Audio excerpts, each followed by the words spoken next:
Congratulations on your 300th episode. This is Taran Butler, Jade Struck, and Megan Sweasey. and we love you. Talking Lead.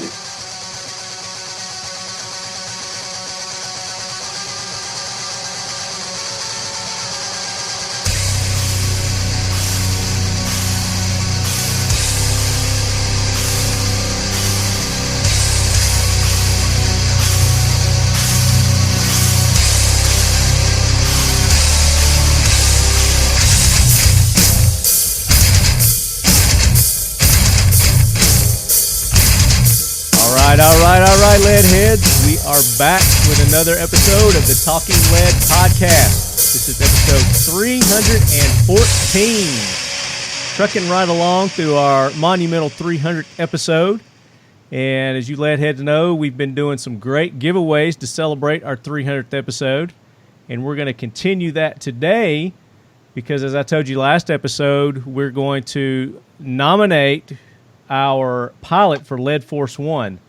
The votes are in, and we're going to tally those up, and our pilot will be determined this episode. And one of you Leadheads at random who voted is going to win a $75 gift code to Glock. Stand by for that. Also joining me, and he's no stranger to the show. You guys have heard of Big John McCarthy before. Got Big John joining us. Jeremiah, welcome in. What's going on, Marty? How you doing? Doing good, buddy. Glad you could join me on such short notice. You've got a couple of cool announcements to make also. We're gonna get to that. But what you guys have been waiting for, and we've been building this up for the week now. We had a little short notice. We were trying to get him a little more notice so we could build it up, but I think we built it up pretty good. So I'm going to read this from IMDb because it's just awesome. I don't know if you wrote this yourself, but I'm going to read this. So if life was a kung fu movie, our special guest house would be a Shaolin temple, and we would have to call him Master. Grandmaster is more accurate, as he has achieved the Grandmaster ranking in 5 shooting disciplines. 15 times. Oh, it's 7 now. Okay. You need to update your IMDb. I know. 15-time Southwest Pistol League champion? Is that 34 times. Okay. 36 times, sorry. This is like way outdated, isn't it? I know. All right. California State, 3 guns. Is that 10 times? Or how many times are you the champion now? That's 20 times. 20 times? This thing is like 10 years old. I love the way it started out, though. That was awesome. Okay. I'm wrecking everything. 4-time USPA multi-gun national tactical champ. How many is that now? I don't know. It's like 7 or 8. I don't remember. And many, many, many more. I think you're getting the idea. This guy knows of where he comes from on the shooting circuit. Ladies and gentlemen, Leadhead Brigade, join me in welcoming Taran Butler to the Leadhead Brigade.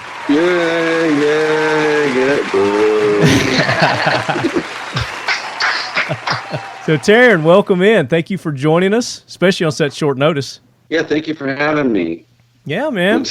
So we had a guest on a few episodes back, and he recommended that I get in touch with you. So our good buddy Keith Garcia, we had Keith on, and he's like, "Man, you got to get Taran on." So thanks to Keith for setting that up and making it happen. We appreciate that. Yeah, that was a great episode. He was super funny. He's got like a great announcer's voice. Today I have with me Jade Struck. Hi, everybody. Hey, Jade. Shooter, amazing young woman, more talents than I can name. Also, we got Megan Sweasey here, also Stone Cold Stunner, awesome shooter, and they're both have been here now for 3 years at least with almost every single thing we've done on the range with everybody you can possibly imagine. Very cool. And I've been seeing them in the posts that you guys are doing on your social medias. They look like they're really tearing it up on the range out there. We suck. No, they don't. I don't think so. I'm very lucky to have women like them that are outstanding shooters on top of being a total 10 as far as beauty, personality, and everything else. So just to be able to have them in my life and to work with me with these people and the friendships that they form with the celebrities and other military people, law enforcement that come out, it's it's a magical situation. Just kind of came out of nowhere, and I'm very blessed to be involved in it. Thank you. That's great, and it's a surprise to have Jay and Megan on, so I'm glad you grabbed them to join us. That's just going to add to the show. That's perfect. Yeah, thanks for having us. We appreciate you guys. Looked like you did some curls before you got on there, girl. No, I wish I did, but I'm glad that it looks like this. I mean, I feel small right now and like out of shape. No, you look great. Thank you. Now, you guys are in sunny California, so Yes, our sir. listeners can kind of pinpoint on the map where you guys are located. And that's a whole other discussion in itself. I think we've got a lot of questions to deal with that. But what I want to do first, as our listeners know, Taran, we have a good time called the Talking Lead Jack Wagon Train, and we let our listeners call out people in the community that have just done stupid things. Hoorah, Semper Fi, do or die, hold 'em high at 8th and I. It is time for the Talking Lead Jack Wagon of the Week, so brace yourself, baby. So our first one, so this comes to us, guns in the news. Bicycle accidents kill more children than guns, but you don't see calls to ban bikes. So the old argument, motorcycle, motor vehicle accidents, bicycle accidents, comparing that to gun murders and things like that. So I don't know. Let's I don't want to read this whole article here. We don't want to hear it either. Yeah. I think this is just more political type thing. I mean, if you got to resort to your arguments on why not to ban guns is going to bicycles, and we need to have a talk off air. So get in touch with me at talkinglead@gmail.com and we'll strengthen that argument. But it's probably it's probably true. I mean, that's the facts. But sometimes the left don't like to use the facts and the right don't like to use the fact. All right, our next one. Are you looking at our list there, Taran? Mm-hmm. Yeah, we see a guy licking ice cream or some nonsense. No, there's one more.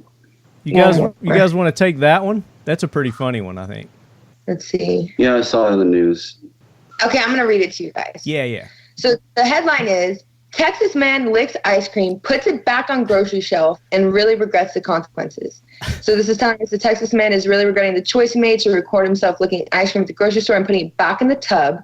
Walmart caught it on surveillance, and authorities, let's see. So this guy took a thing of ice cream in Walmart and licked it and put it back inside the freezer? Yes. And then he says that he regretted it because law enforcement charged him with the Class A criminal mischief and booked him at the county correctional facility. But they can be enormous damage to the image of the product in the store. That's just gross. I mean, that just falls into the category of gross and things you shouldn't do, whether it's illegal or not. He's facing up to a year in jail and almost $1,000 fine. Oh my gosh, that's some expensive ice cream. That's the price to pay. Yes, it is. I hope it was Ben and Jerry's. No, it wasn't. It was not. Which I wish it probably should have been. It was probably Walmart brand, the off-brand, wasn't it? Totally. It was like a $2 tub. Wasn't it Ben and Jerry's Bernie Sanders version? That's probably why he was licking it. Jeremiah, you want to take our next one? It says, headline is Clarification, Mormon Church Gun Rules Story. In a story August 26th, the Associated Press reported that the Church of Jesus Christ of Latter-day Saints would be sending the letter it sent to local leaders in Texas to leaders elsewhere about a new policy that prohibits lethal weapons in church. The church said it won't send the same letter, but will notify local church leaders about the change in security measures. Okay. So a mass advertising that they've created a no-gun zone that people can come in and not worry about being shot. It's a mistake what they're doing. They should allow, people that can carry concealed to be there. That way, in case there's a church shooting like that happened recently, someone could fight back and shred the fool. So absolutely. I mean, that's why I wanted that one read, is because it makes no sense, and they're making a national issue of it. Just painting a target on their backs. It's like, hey, come here, we're a gun-free zone now. Yeah, we're preaching to the choir right now. Because pretty much anywhere you went in Texas, people kind of feared for their lives and thought twice before they pull a gun on somebody, because you never know who was carrying in Texas. Mm-hmm. Now you know they're not carrying at this church. I can guarantee you some people are still going to be carrying at this church. I don't think they're gonna pay attention to that letter of recommendation. Yeah. All right, so I'll take this one. Connecticut man allegedly tested out guns by shooting into park where kids were playing. What? So a Connecticut man was arrested after police say he tested out his new gun in a public park where children were playing a softball game. James DiNardo, 68, allegedly fired 2 shots near this park in Stamford around 6:30 p.m. Wednesday, according to investigators. When police arrived, they reportedly found DiNardo sitting inside his Cadillac. I don't know why they needed to tell what kind of car it was, with 2 guns he had just bought. DiNardo was showing extreme restraint when officers asked him to keep his hands visible. Upon a second command to raise his hands, he complied. It was then that that the responding officer spotted a loaded 2-shot Derringer sitting in his lap. Well, there you know he's an idiot right there for his choice of guns, if that's his personal security. The 68-year-old, who is said to work as a security guard, and he uses a Derringer, told police he wanted to see how the weapons worked. Captain Richard Conklin told that TV station there he was reportedly had in his possession a 9mm Beretta. Okay, I mean a little better. And police found a few empty mini bottles of vodka in his vehicle. Womp womp womp. There you go. He's drunk in the park with kids shooting a gun. And the story goes on, so you guys can go to, I think that comes to us from Fox News. But yeah, definitely a jackwagon. Poor life choices for that 68-year-old. I'm surprised he made it that long. Right. Yeah. Bless his heart. That's what we say in Tennessee. Bless his heart. All right. I think that was our last jackwagon. Oh, good. Unless you guys have any that you want to nominate. You got anybody you want to throw on the jackwagon train? I don't like to wreck too many people, but there's a guy, he's kind of funny. He's called Voda Consulting. And he did a video. It's so funny where he's like, yeah, I'm glad the director of John Wick and Keanu saw me training here so they could to learn my technique for John Wick 3. They can pay me later some, residual. It was just hilarious. It's pretty funny, but he was actually dead serious. So yeah, this guy has made the train before with his antics in the past. He had posted some video of him knifing and shooting a target, and then shooting up into the ceiling of the range he was at. Yeah, this guy's an idiot. I can't believe he's still around. Right? Yeah. He starts at TTI on Monday. Stop it. You going to put him in that new safe you just got? Yep. Yeah. Doesn't surprise me. Lock him in there. I saw that video. That was a good video. Yeah, well deserved. Good choice. We're going to get into the positive now. So, going to get that train out of here. Lead Force 1 is landing and taxiing in. X-ray 16 right final. Air Force 1, contact Reno Tower, 118.7. Have a good day. Air Force 1, push it tower, good day.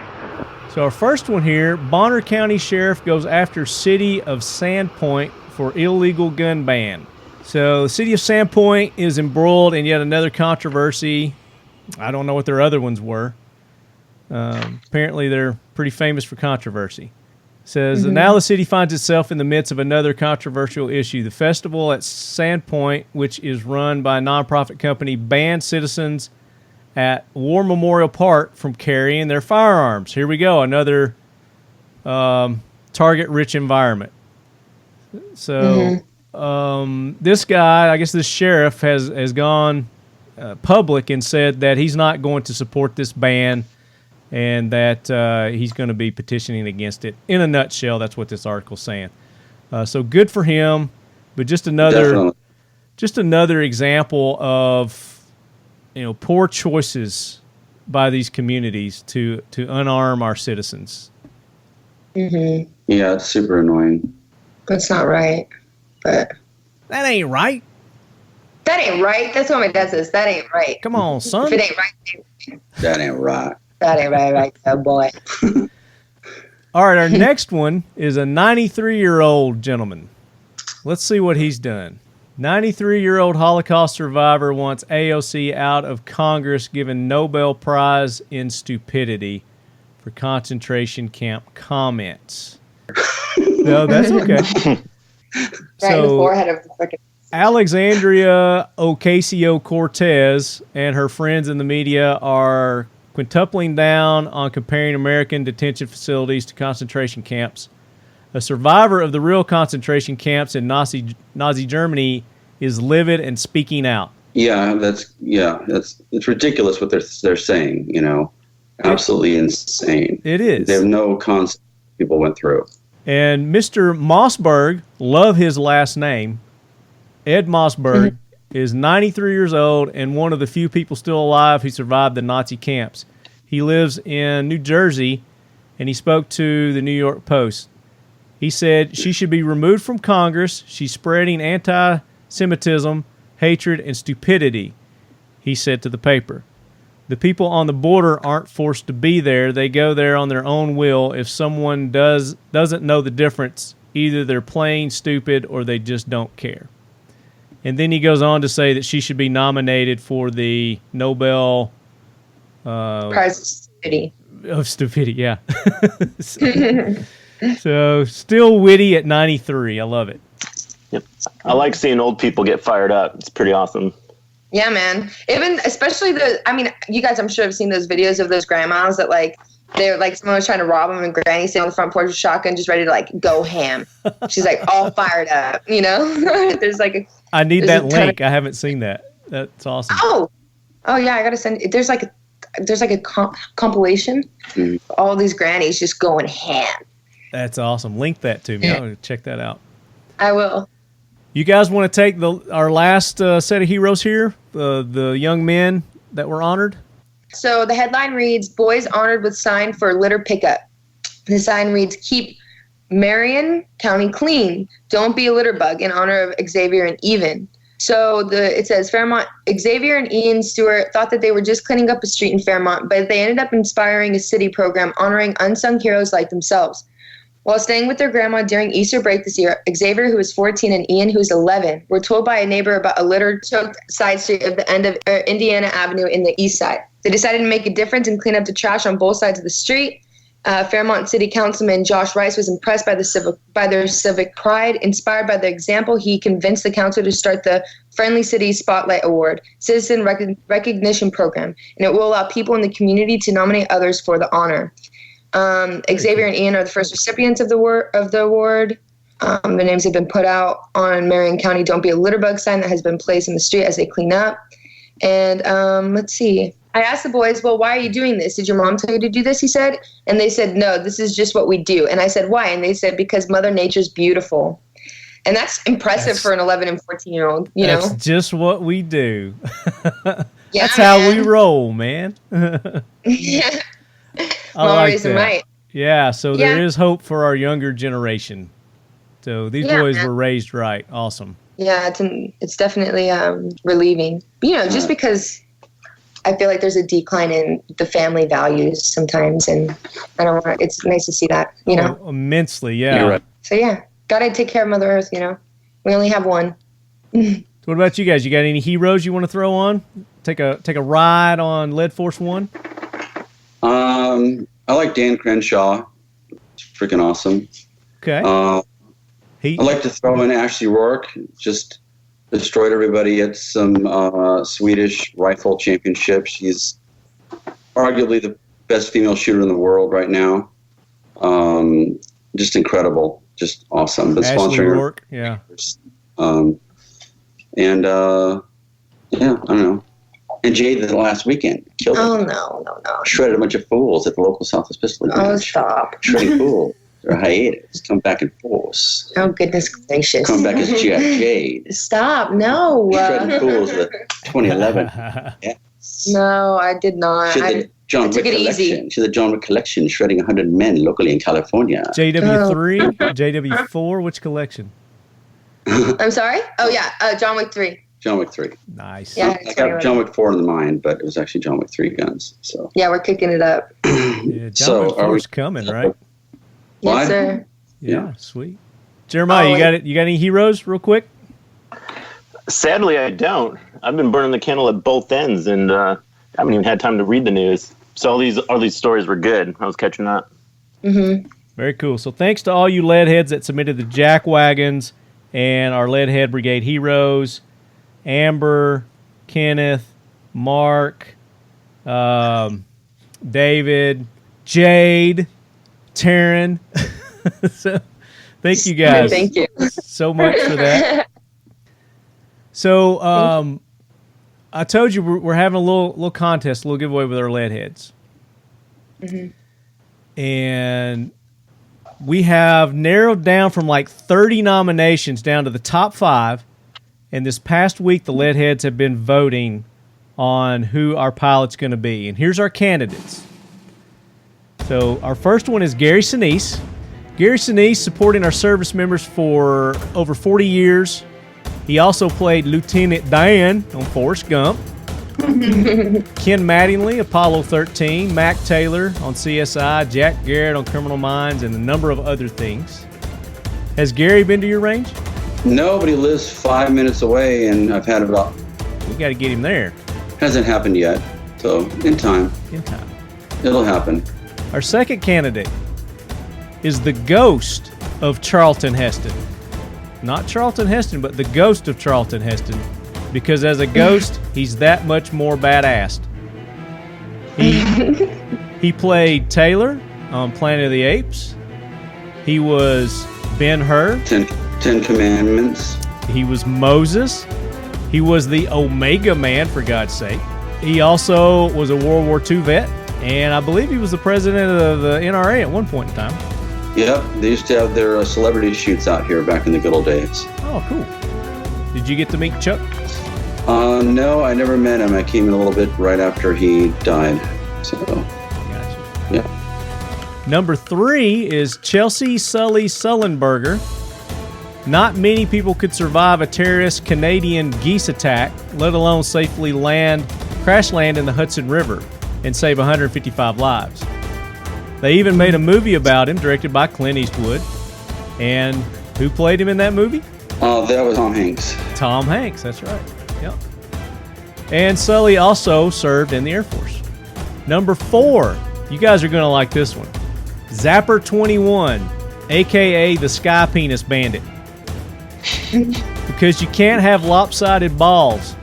This Navy pilot grew into legend with his giant sky dong artwork from the controls of his E-818G Growler. Number 5, Russell Case, the true hero and savior of the world during the War of 1986 in Independence Day. He flew an F-4 fighter pilot in Vietnam. He was a crop duster, an alien abductee, a drunk, and a huge disappointment to his kids. Despite Randy Quaid. Randy Quaid, yeah. Cousin Eddie. Despite his adversities, Russell proves that the broken man can be a better person. As Cousin Eddie said, I ain't seen a beating like that, what does it say, since somebody put a banana down my pants and let the monkey loose. So those are our candidates. Very good. And in order of last to first, Zapper 21 came in last place. Tied for third and fourth, we have Gary Sinise and Russell Case. Charlton wins. And then we have a tie also for the Ghost of Charlton Heston and Sully. So you guys are going to be the tiebreakers. So cast your vote for Chuck or Sully. I'm going Charlton Heston. Charlton Heston. All right. Get your hands off me, you damn dirty apes. My God, you blew it up. You're mad. I understand that you're a movie aficionado as well. Huge. We're going to get along great. Awesome. Yeah. Jade's Jade? pretty damn good, too. Who are you voting for, Jade? I'm not going to help this out at all. I'm going to go for Sully. All right, looks like Megan is going to be our tiebreaker. Megan. I don't know. Take a hand. I know where's the team tiebreaker. Go for Moses. Go for Ben-Hur. Why? He's the one that The Omega Man. Okay, that sounds good. The Omega Man. The Omega Man. Dun, dun, dun. And the winner is, by Southern one Green. vote, the ghost of Charlton Heston. Yay! Very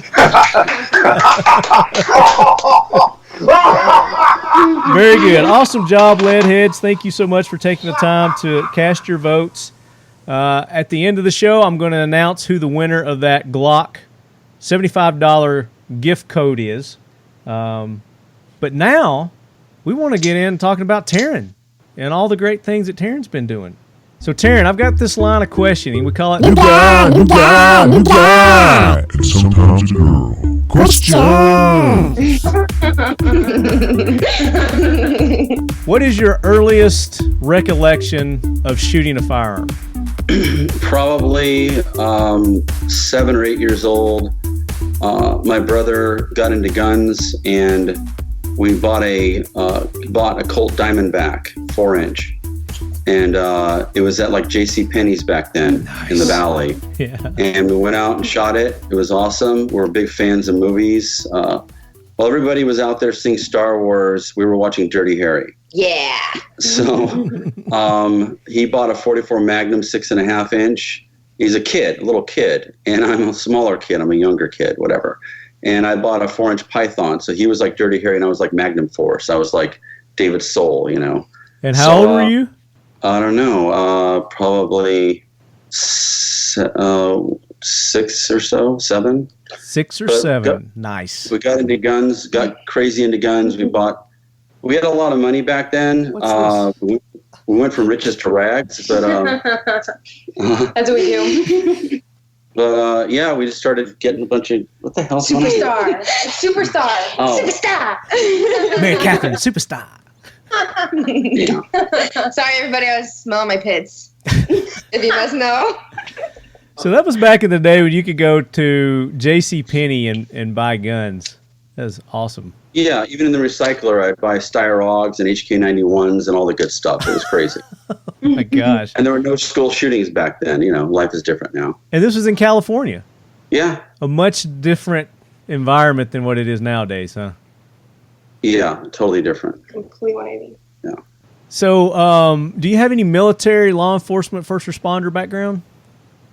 No, I just my first job was like working security at like this big ass building they used to film Airwolf at back in the 80s, and then I followed shooting and stuff like that. Jan and, Michael Vincent. Just followed all kind of competition, things like that. Ended up getting into competition in like '94. So these guys came to the local gun store and bought a couple of STI 5.1 Eagles. I had property with nothing on it, and I invited them out to shoot. The guns didn't work, but I had a Glock 21. So they invited me to an indoor shooting range. They said I was pretty good.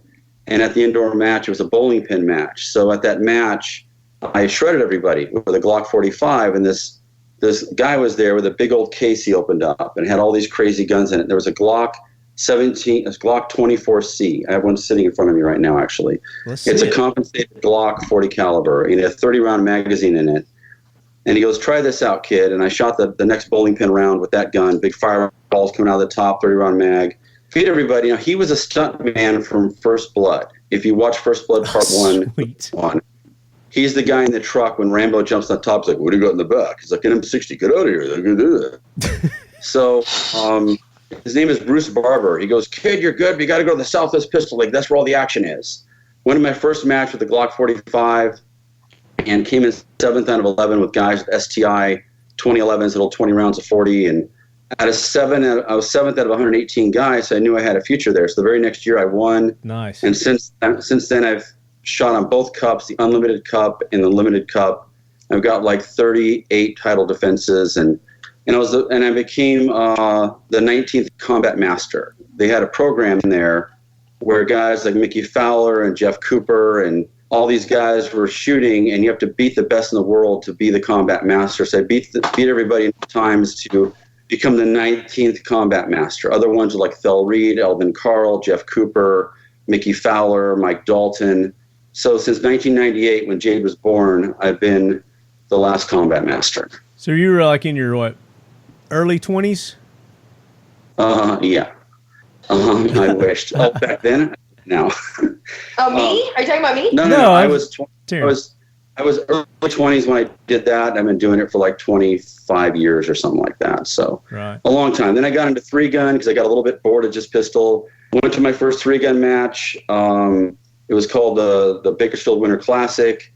I wasn't really ready for it. And my first match, I was horrifying on shotgun. Nothing worked. I didn't know how to load. It was a total disaster. I was like third from the bottom. Then I ended up shredding the pistol. I was so pissed. I shot the pistol like a freak. Won the pistol stages, and the rifle, I didn't give a crap. Everybody's shooting really slow and going prone. I'm like, fuck this shit. I just went freaking total Scarface on the stages, shredded the place, and thought I would lose. I won the match. But then I realized, like, I got to get my shotgun shit figured out. So I designed the first ever 4-shot caddies, learned how to load weak hand, watched the other shooters. They didn't have like a game plan. They just go, yeah, Taran, I go, what do you do? Why are you so good? I just shoot a bunch, load a bunch, shoot a bunch. I go, we got a bunch of rounds left over at the end. Are you running empty early if you miss one? So I came up with the concept of just load exactly what you got to do to win the stage. And by the next match, I was only 5 seconds behind the best. Then I was tying them. The next month, I was 10 seconds ahead. And then from then on, I went on to like shoot the Nationals and the World Championships and Fort Benning and Superstition. I won Superstition 12 times in a row. No one's ever done it before or since. So it became awesome to get into 3-gun. That really opened up my career. That led also to getting on the TV show Top Shot and a bunch of other crazy crap in my life. So Top Shot's one of my all-time favorite shows. I love that show. I remember seeing you on that. You were on season, 2 and 3? I was on 2 through all the way to the end, All Stars 5. You were through all of them? Cool. Yeah. So it was a great experience. It was a big step in my career. Like I did everything I could in winning matches, and that makes you whatever. When you walk around the SHOT Show, you have status from that, but that's a smaller status than being on Top Shot. That changed the game there. Yeah. And after that, it ended up being Hollywood stuff. How'd you get the invitation to be on Top Shot? How'd that come about? Well, first, I went in for the auditions. I didn't audition for it. Everybody's like going crazy over the show. What's really weird about the whole story is in 2008, 2 years before Top Shot came on, I came up with a show called The Ultimate Shooter, and I wrote the whole thing out. I still have the whole thing I made. Yeah. And took it to different companies in LA. One of them was Pilgrim, saw it. They said, this is a cool concept. Basically, it's Survivor with guns. And they passed on it because there was like 20 producers on it, like ridiculous. They ended up taking it and doing it without me. And I was like, great, I just got hosed in Hollywood. What's new? And so then 2 years later, they actually called me to come and work on the show or to be a contestant on the show. I didn't put in an audition tape or whatever. Went to this house by LAX. We're all there. A million shooter friends of mine are there. They told us, don't talk to them. You don't know Jerry Micklick. You don't know JJ Racaza. Look at the ground when you walk by. So when I'm there, I realized, like, this show was kind of thrown together. They got horrible guns we're shooting. Nothing is good. Mm-hmm. So I chose not to be on the show. Then the next season, the show blew up. I was kind of regretting my decision. But the next season, they had an expert on this one episode. Maggie Reese was on the episode, a bunch of people, Chris Tilley. And the expert couldn't do any of the things he said he could do. They didn't know who experts were. It was people that don't know guns making a show. And so they were mad at me for dipping out, but they called me on 9 o'clock at night going, Taran, can you come in at 6 a.m. to Aqua Dulce and do the show? I go, and I felt like an asshole for turning it down. I'm like, now my opportunity is here. Mm-hmm. What do you got to do? They go, you got to shoot a bullet, split a bullet on an axe blade. You got to shoot guns in each hand, hit plates. You got to hang upside down and shoot. I'm like, done none of this, but I'm going to go for it. So I go there, and first thing I had to do was hang upside down, shoot all these water bottles. It went great. This guy was like promoting me, like, dude, I told you he's great. He's awesome. The next thing I had to do was shoot an axe blade, split a bullet. And so I had to shoot area 2 the next morning. So I'm like down to the wire and get my guns ready, nothing like that. So it's getting dark out. And at lunchtime, though, it was cool. Colby Donaldson was there. And this girl walks in. This girl was like the one that ran the show. She's like, we got to go to Walmart, get some 22, 9mm, da-da-da. I go, hey, why do you got to go to Walmart to buy ammo? Because we need ammo for the show, dummy.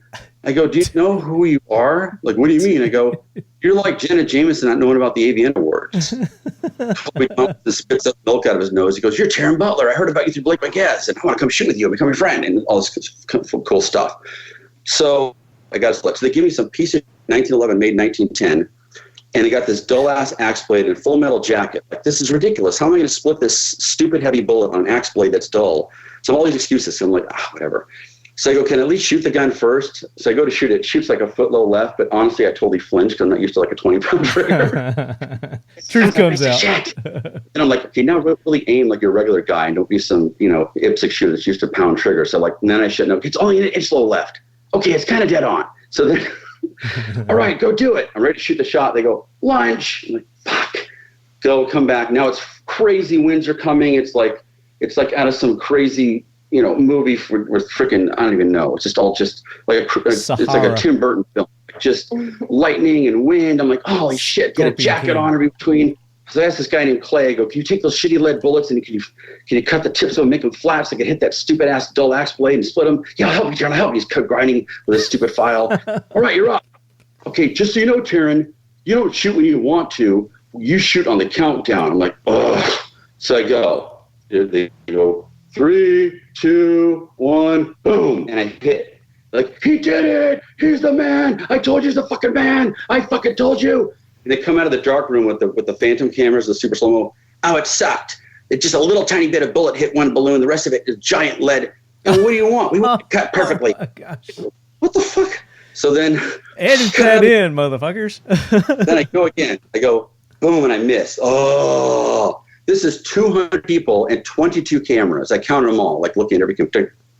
One on my butthole. I'm like, ding, ding. So I'm like, oh my God. And then I got to shoot a match tomorrow and I got to beat Blake McGuess and Nils. These guys are legends. I hate them. So anyways, I shoot. Then it takes forever. Set the whole thing up. I'm like, everybody's like, oh, he's not that good. Oh, I told you he sucks.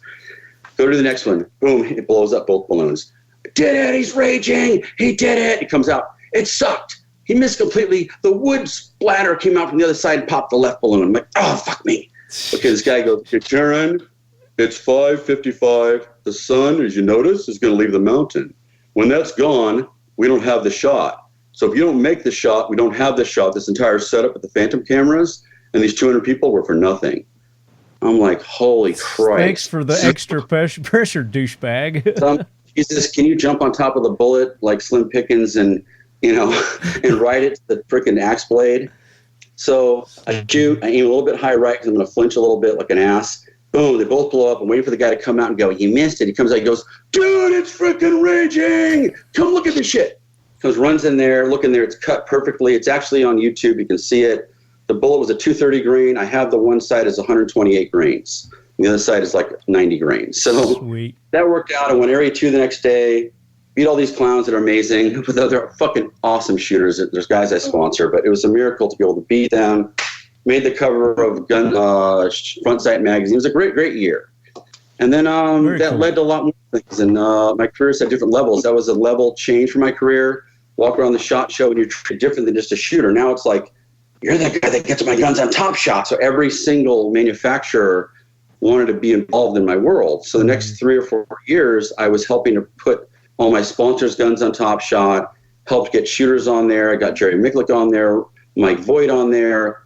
I got Julie Golub on there. I just recommended people. They didn't know who they were. Got Robert Bogle on there because I want to be an expert twice a season, but I didn't want to be nonstop every episode. I don't want, that's just saturation. It's like The Rock's career. It's never ending. The Rock is in a movie. The Rock's in a comedy. The Rock is on Ballers. The Rock is on a game show. That's like The Rock is on freaking a ripoff of freaking Ninja Warrior. It's like enough of The Rock, but I love him, So I gave those spots to other top shooters and it helped boost their career. Yeah, that show really boosted a lot of people's careers. Definitely. I wish they'd bring it back. Damn, I love that show. I don't know. I mean, the problem with the show is one story towards the last episodes. Colby Donaldson and I became friends. So I took him to the SHOT Show, and together we would bum rush everybody and get all this cool stuff for the show, got stuff for ourselves, everything. And the show wouldn't progress. It was a bullseye show. It was annoying. Like, we couldn't, no action, no speed, no, it's just all one shot, yay, bullseye, yay, and that killed the show. I mean, Sandy Hook happened eventually and, put a nail in the coffin. But Colby, and one time, was reading this thing, he's like, okay, here we are today. We got blue team, red team. We got the same dumb fucking goddamn challenges again. A fucking 22 and one shot, and a bolt rifle and one shot at 700. So fuck you. He was pissed.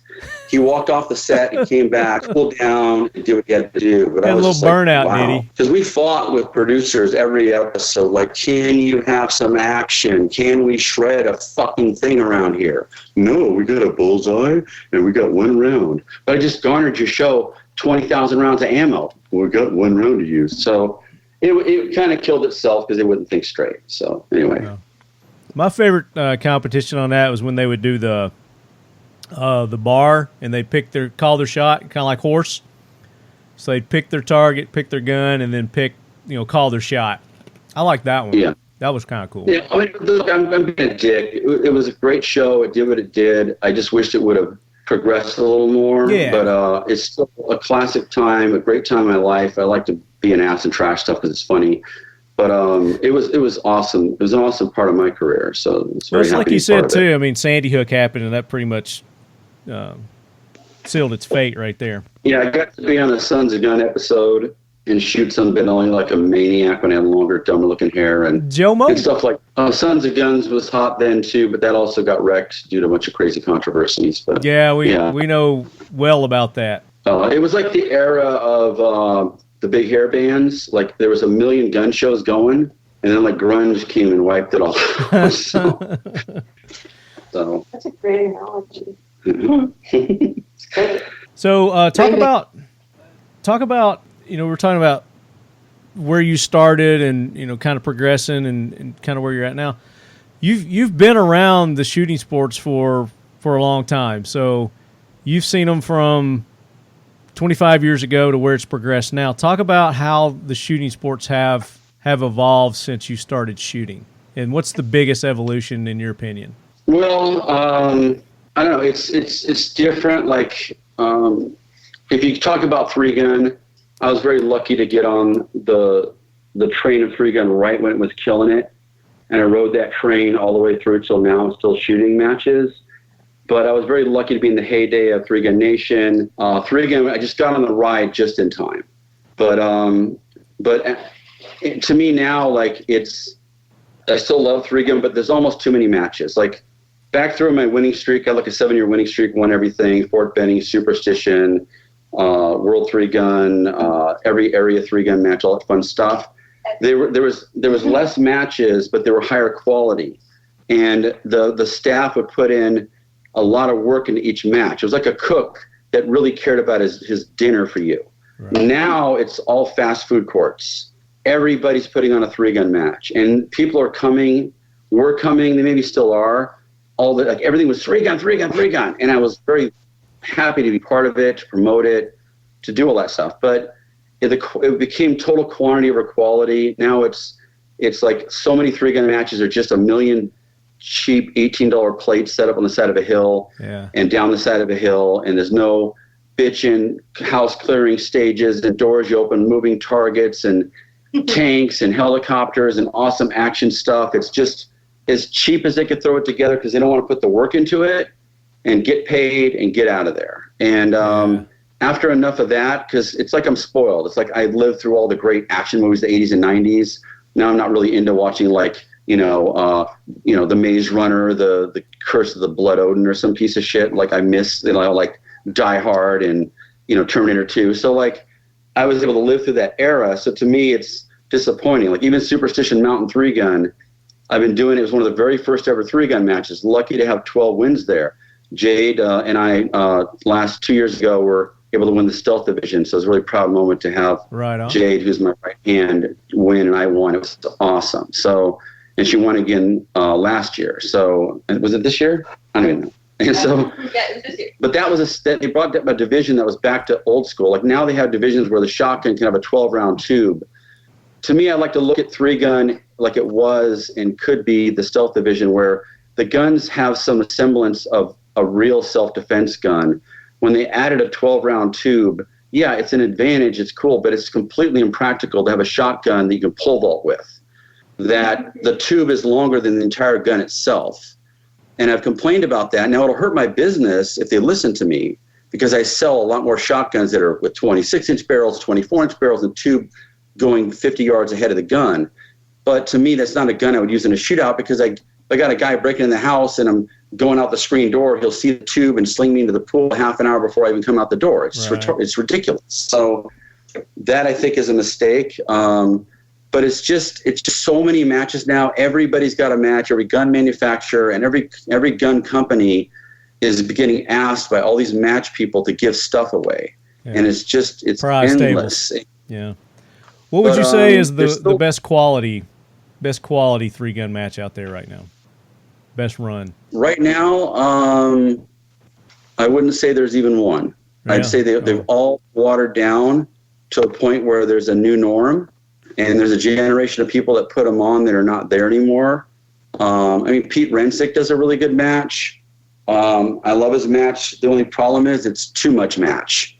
It's like 35 stages and night stages, and it's like this incredible restaurant with great food, but you're eating everything on the menu. I got steak, I got chicken, I got Asian food, I got pizza, I got Mexican food. I've got spaghetti. You want some spaghetti? It's like, it's all good, but it's a lot of food. I love Pete, and I'm being a dick right now if he listens to this, but I think if you pared it down to like 15 stages, you get in, get out, and you can have a life, that'd be cool. But nobody listens to me. I'm just an idiot. So that's not true. It is. It's basically that's not true. It is. So when it comes to pop culture, you're a movie guy, whether it's a movie, a TV show, magazine, whatever, music, what's your go-to? What does Taran like to just kick back and relax to? Well, obviously, I've liked all the classic great action movies. There's some decent, good TV shows I've watched. She's a couple years old. It was really good. Jade got into it. The show on right now, I don't recommend it to teenagers or whatever, but it's really well put together. It's called Euphoria. Mm-hmm. Haven't heard of that. It's really well put together on HBO. It's a fucked up show, but it's watchable as hell. Euphoria. Euphoria. Okay. It's got Zendaya as a star. I've trained a couple of the actors on the show. Sydney Sweeney, she's the blonde on the show. She's really pretty. She was just recently in the movie Once Upon a Time in Hollywood, plays one of Manson's clan. Oh yeah, she's fun too. She's very humble and down to earth. Just such a sweet woman. Yeah, she's training for like a Russian action character or something. Yeah. She's so cute, though. She's one of my favorites that come out. Yeah, I want to see that movie. I've not seen that yet. I heard it's pretty good. Which one? Once Upon a Time in Hollywood. Yeah. It was great. Yeah, they filmed it here in Simi at the Spawn Ranch. Jay, didn't you run around the Spawn Ranch in Corriganville back when you were a kid? Yeah. Jade dipped out. She's bored with my dumbass old. No, I'm right here. She's just texting a bunch of fools right now. No, I'm not. Millennials. What are you gonna do? What else? Go to stuff. There's a lot of good stuff. What's your music? What kind of music you like to jam to? Well, I listen to Hair Nation, of course, and and Ozzy's Boneyard. I like alternative rock metal. I like pop stuff. I like a lot of everything. Yeah, I don't variety. Like the thing. Preferably rock, of course. Van Halen, Motley Crue, Guns N' Roses are my favorite. I hate Creed. They're dumb. But Creed has some good songs, so shut the fuck up. I bet you used to wear Motley Crue T-shirts during your competition shooting in your 20s, didn't you?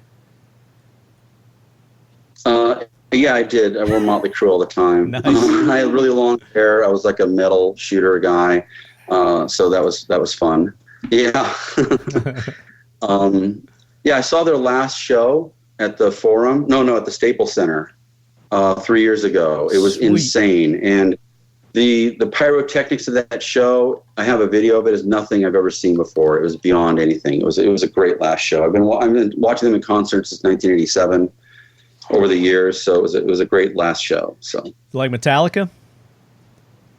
I like Metallica. I like the Black Album. I do like their song they did for Mission Impossible. That was freaking badass. So, very cool. Yeah, so I like all the good shit. What's new?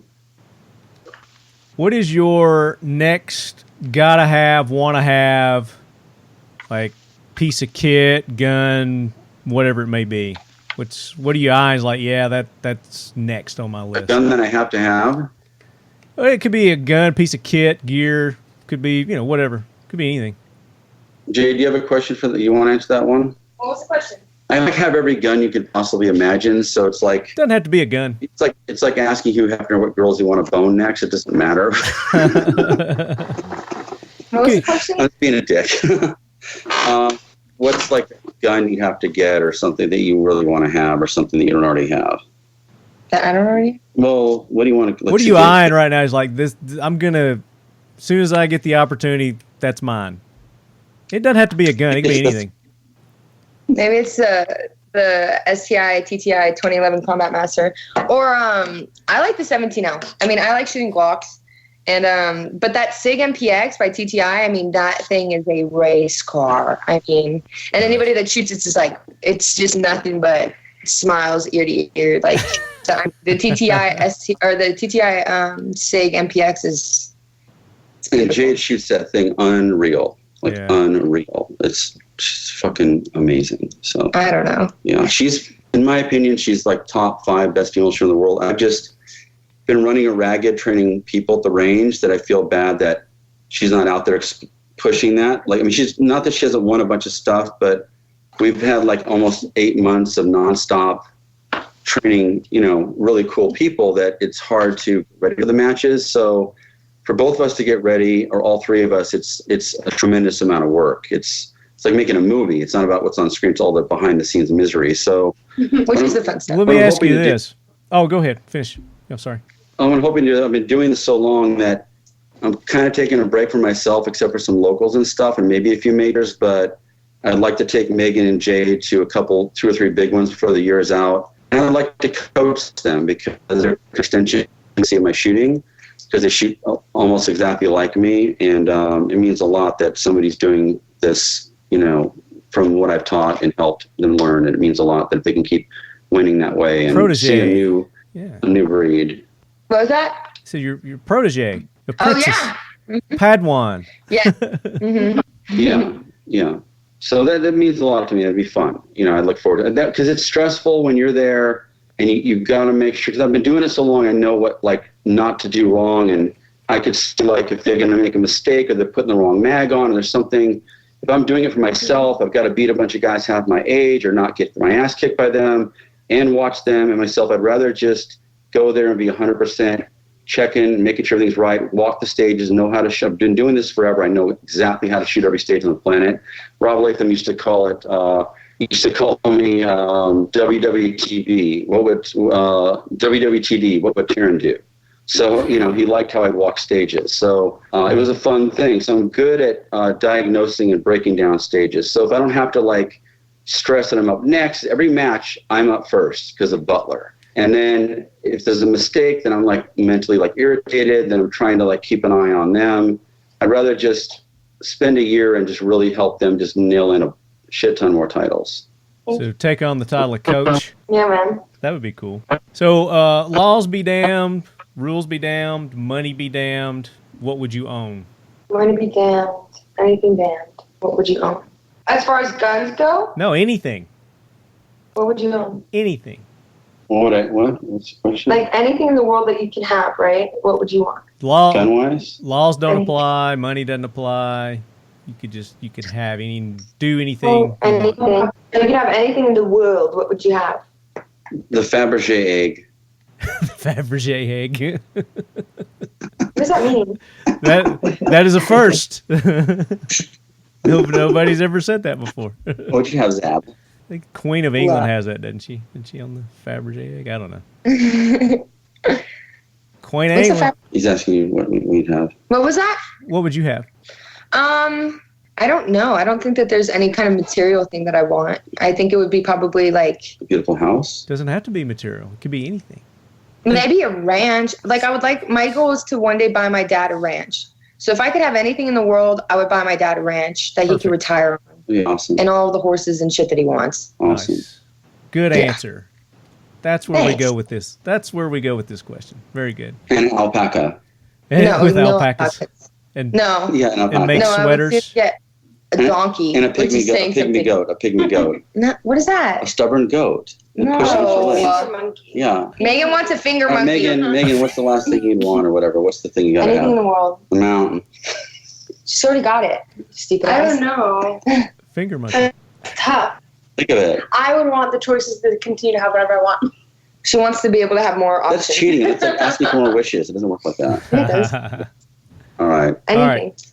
If you could spend the day at the range with anyone or group of people, they could be dead, alive, fictional, who would it be?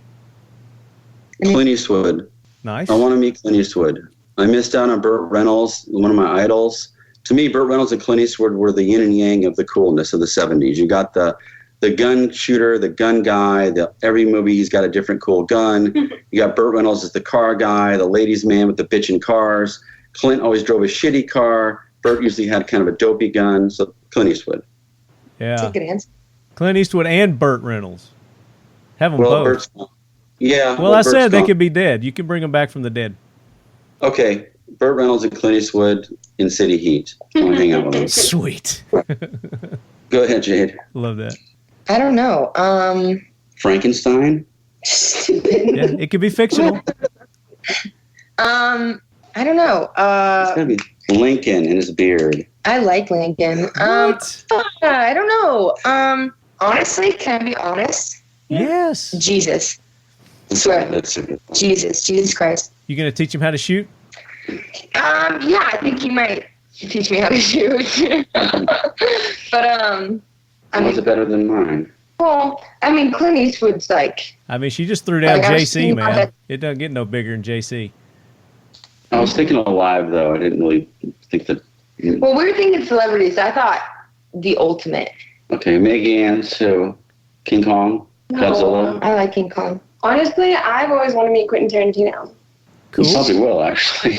Quentin Tarantino, she said. Yeah, I heard that. That's awesome. That's a good answer. I like that. I'd love to Me- meet Quentin me. Tarantino too. Quentin comes out there, you got to have me out. I'd love to meet Quentin too. Two Tennessee boys. I'll call you right as he's driving out. I just love his movies and like just his mind and how he creates everything. Like, I don't know. I just think he's unique and I like the way he thinks. Did he do the Hollywood one that's out now? Was that him? Once Upon a Time in Yeah. Hollywood? Was that Quentin? Yeah, that was him. Okay. Yeah, it's a good movie. It's really good. I want to see it again. Yeah. You can tell he has like a certain touch in movies. Like, you can watch multiple of his movies and they have somewhat like similarities. So you can always like, it's like singers, how they all have unique voices. Like, I think Quentin has a unique way of producing, directing, and writing movies. Oh, there's no doubt he's very unique. Yeah. He changed the game. He changed the game in '93 when Pulp Fiction came out. That reset the standard in Hollywood. I mean, all the writers are big. Go, holy shit, we got to work now. You know, He's There's like been the those- he's like the there's been those Taran things Butler there. of Hollywood, Yeah. right? Yes. In competition shooting. Yeah, That's funny. there's those certain moments in Hollywood where something happens and it changes everything. Then right after that came out, you got all these wannabe movies like 2 Days in the Valley and all these Lock, Stock, and Barrels and all these gritty hardcore, movies that want to be like Quentin, but they're not. They're all ripoffs. It's like everyone wants to be Van Halen, but then and Motley Crue was cool, but then you got like Hanoi Rocks and Stupid Saigon Kick and all these clowns and White Lion. They're not fucking Van Halen, but they try to look like them. So that's what Hollywood did. And the same standard has been set with John Wick. When John Wick came out, action had to go, holy shit. Mm-hmm. This is not a bunch of monkey dust, fake, stupid action, jump cut stuff from Bourne Identity and every CG Absolutely. idiotic action scene. He's really fighting well, not jump cut shots. It's one shot for a long time of a lot of action. Same with the action of the shooting.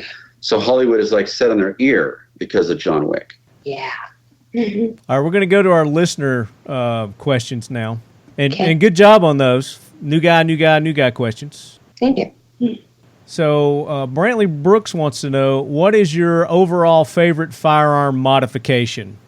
Modification. Trigger job on a 2011. Okay, makes sense. What about you, Jade? What do you think? Which modification you think gives you the best edge? I mean, I would say if it's not a trigger job, sights, Okay.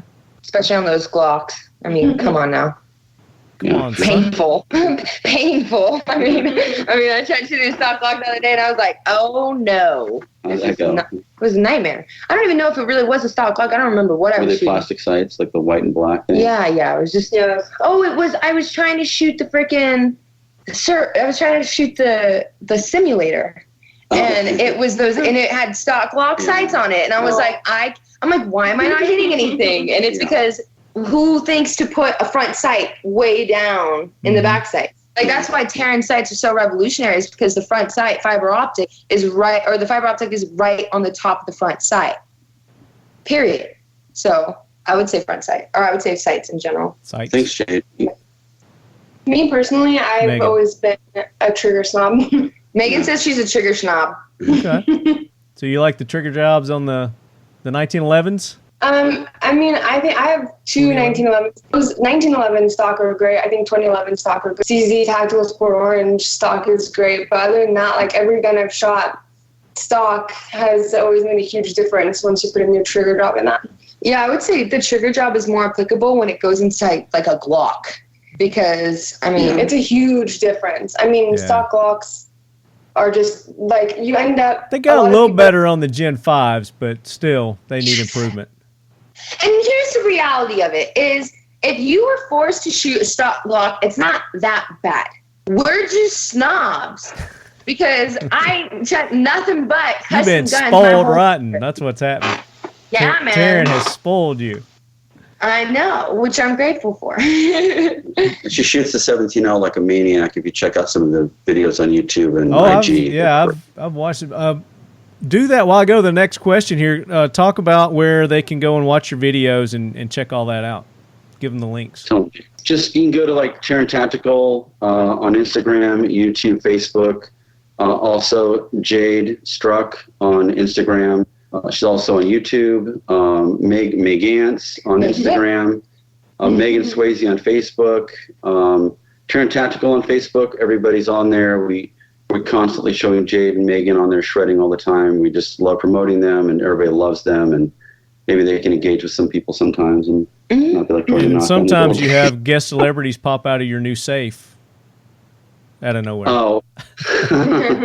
Yeah, we had Michelle Rodriguez pop out of it. It was pretty funny. Probably do more of those, actually. Here, I remember my question from a minute ago.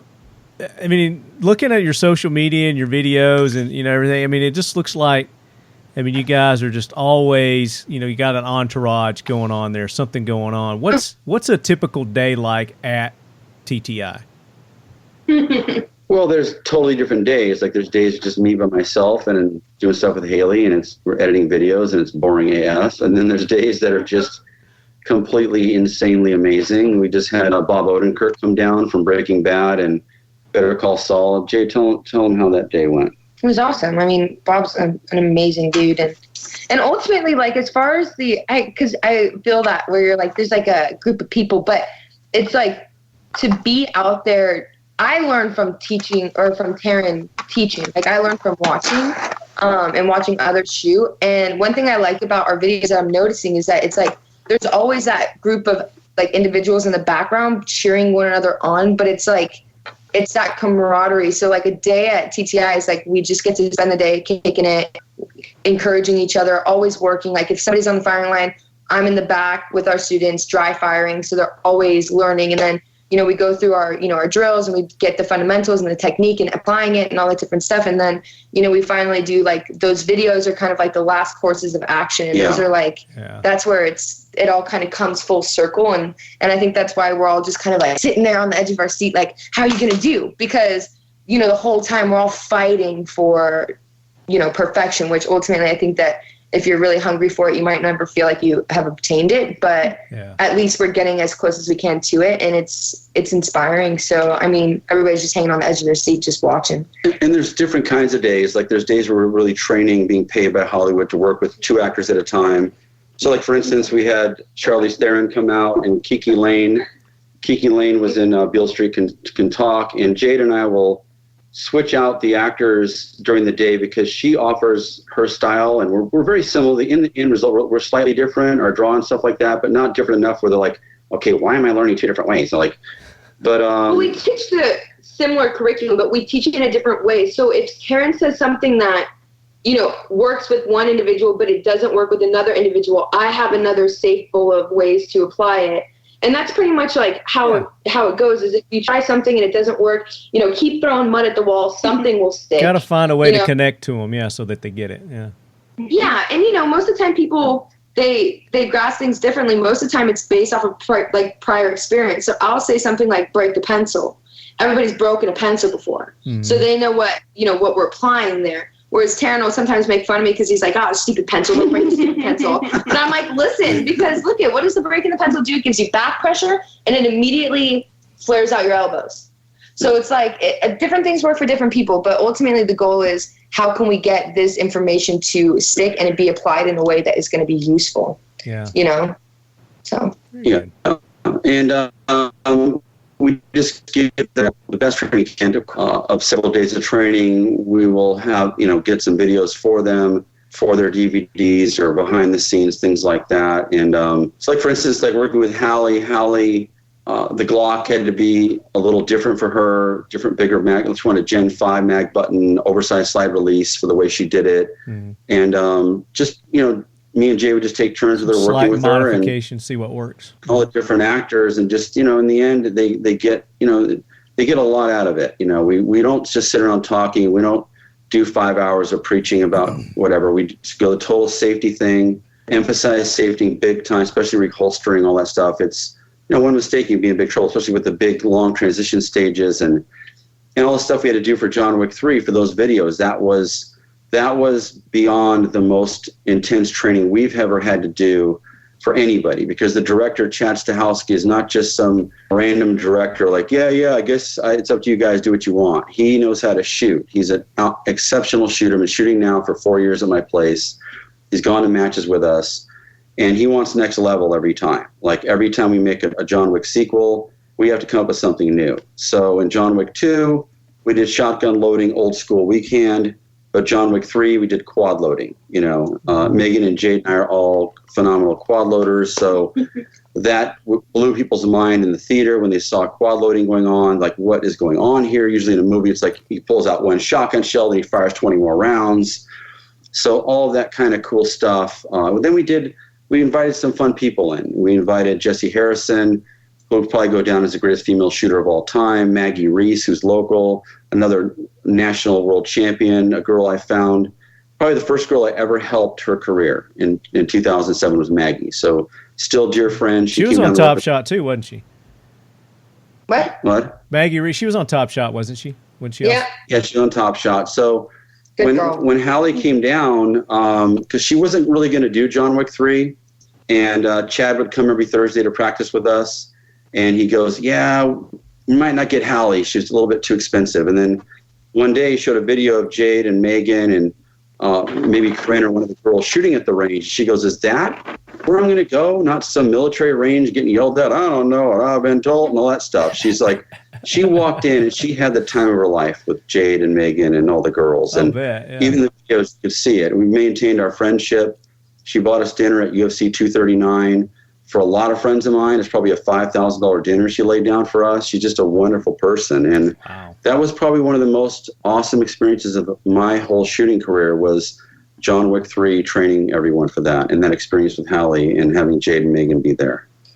Yeah, and I think that what we do, just to add a quick note, is like it's more than just teaching people how to shoot. Like you could teach anyone how to shoot. That doesn't mean that they're going to be John Wick. We're training these individuals to become shooters, and the time and the energy put into it really over time is accumulated into, like you said, like a friendship, but also like an experience where we're family, and we're in this together, and the camaraderie and the care for one another, when one's not feeling like, like when Keanu shakes his head after a run, every time he's like, oh, da-da-da. And I'm like, Keanu, it's breaking my heart that you don't think that you're good because you are one of the best. And you do it too. I know, but I'm different. Do as I say, not as I do. But, and it's like, it's such a personal experience. It's such an experience. It's not just come out here, we're going to teach you how to shoot a gun. Like, no, we're going to teach you not only to like wield this tool, but we're also going to teach you how to embrace it and allow it to work through you in a way where you're not acting anymore. You are doing. You're working with your body in a performing art versus just, I'm just going to stand here, cup and saucer, lean all the way back. Plus they ask a lot of questions, and that's made us better trainers. We've had to modify guns as we go and work on all the details of everything. And then we even invited Keith down. He did awesome working with Keanu with shotgun stuff and pistol stuff. So it was fun to have our friends be part of it. The experience was just magic. I don't know if we'll have that kind of experience again to that level. Yes, we will. All of our friends come down, be part of it. The premiere we got to go to that night was one of the best nights of my life. It was just incredible. Man. Party! To go to Grauman's Chinese Theater in LA, and then Jade and I get a text, and it's from Keanu Reeves. He goes, Taran, would you and Jade mind acquiring me on the red carpet for a photograph? And I'm like, no, I'm going to go to Arby's instead. I was, yeah, right. So we did that. We're gonna get it. And then the movie was next level. The action scene with the dogs, the whole thing. We're so happy with the movie. And then just to go to the after party with Hallie and the director and everybody there, and Jade and Megan dancing, having a great time. It was so fun. Drinking, it was very fun. And then Keanu wanted us to go back in the back room and just talk with us. He's so humble. He's like, did you like it? Did you guys like it? Did I do okay? Like, of course, it was amazing. You sure? And he's like, oh. I'm like, you should have said that one scene where you did that reload, Keanu. Come on, man. I taught you better than that. I know. And he won't listen.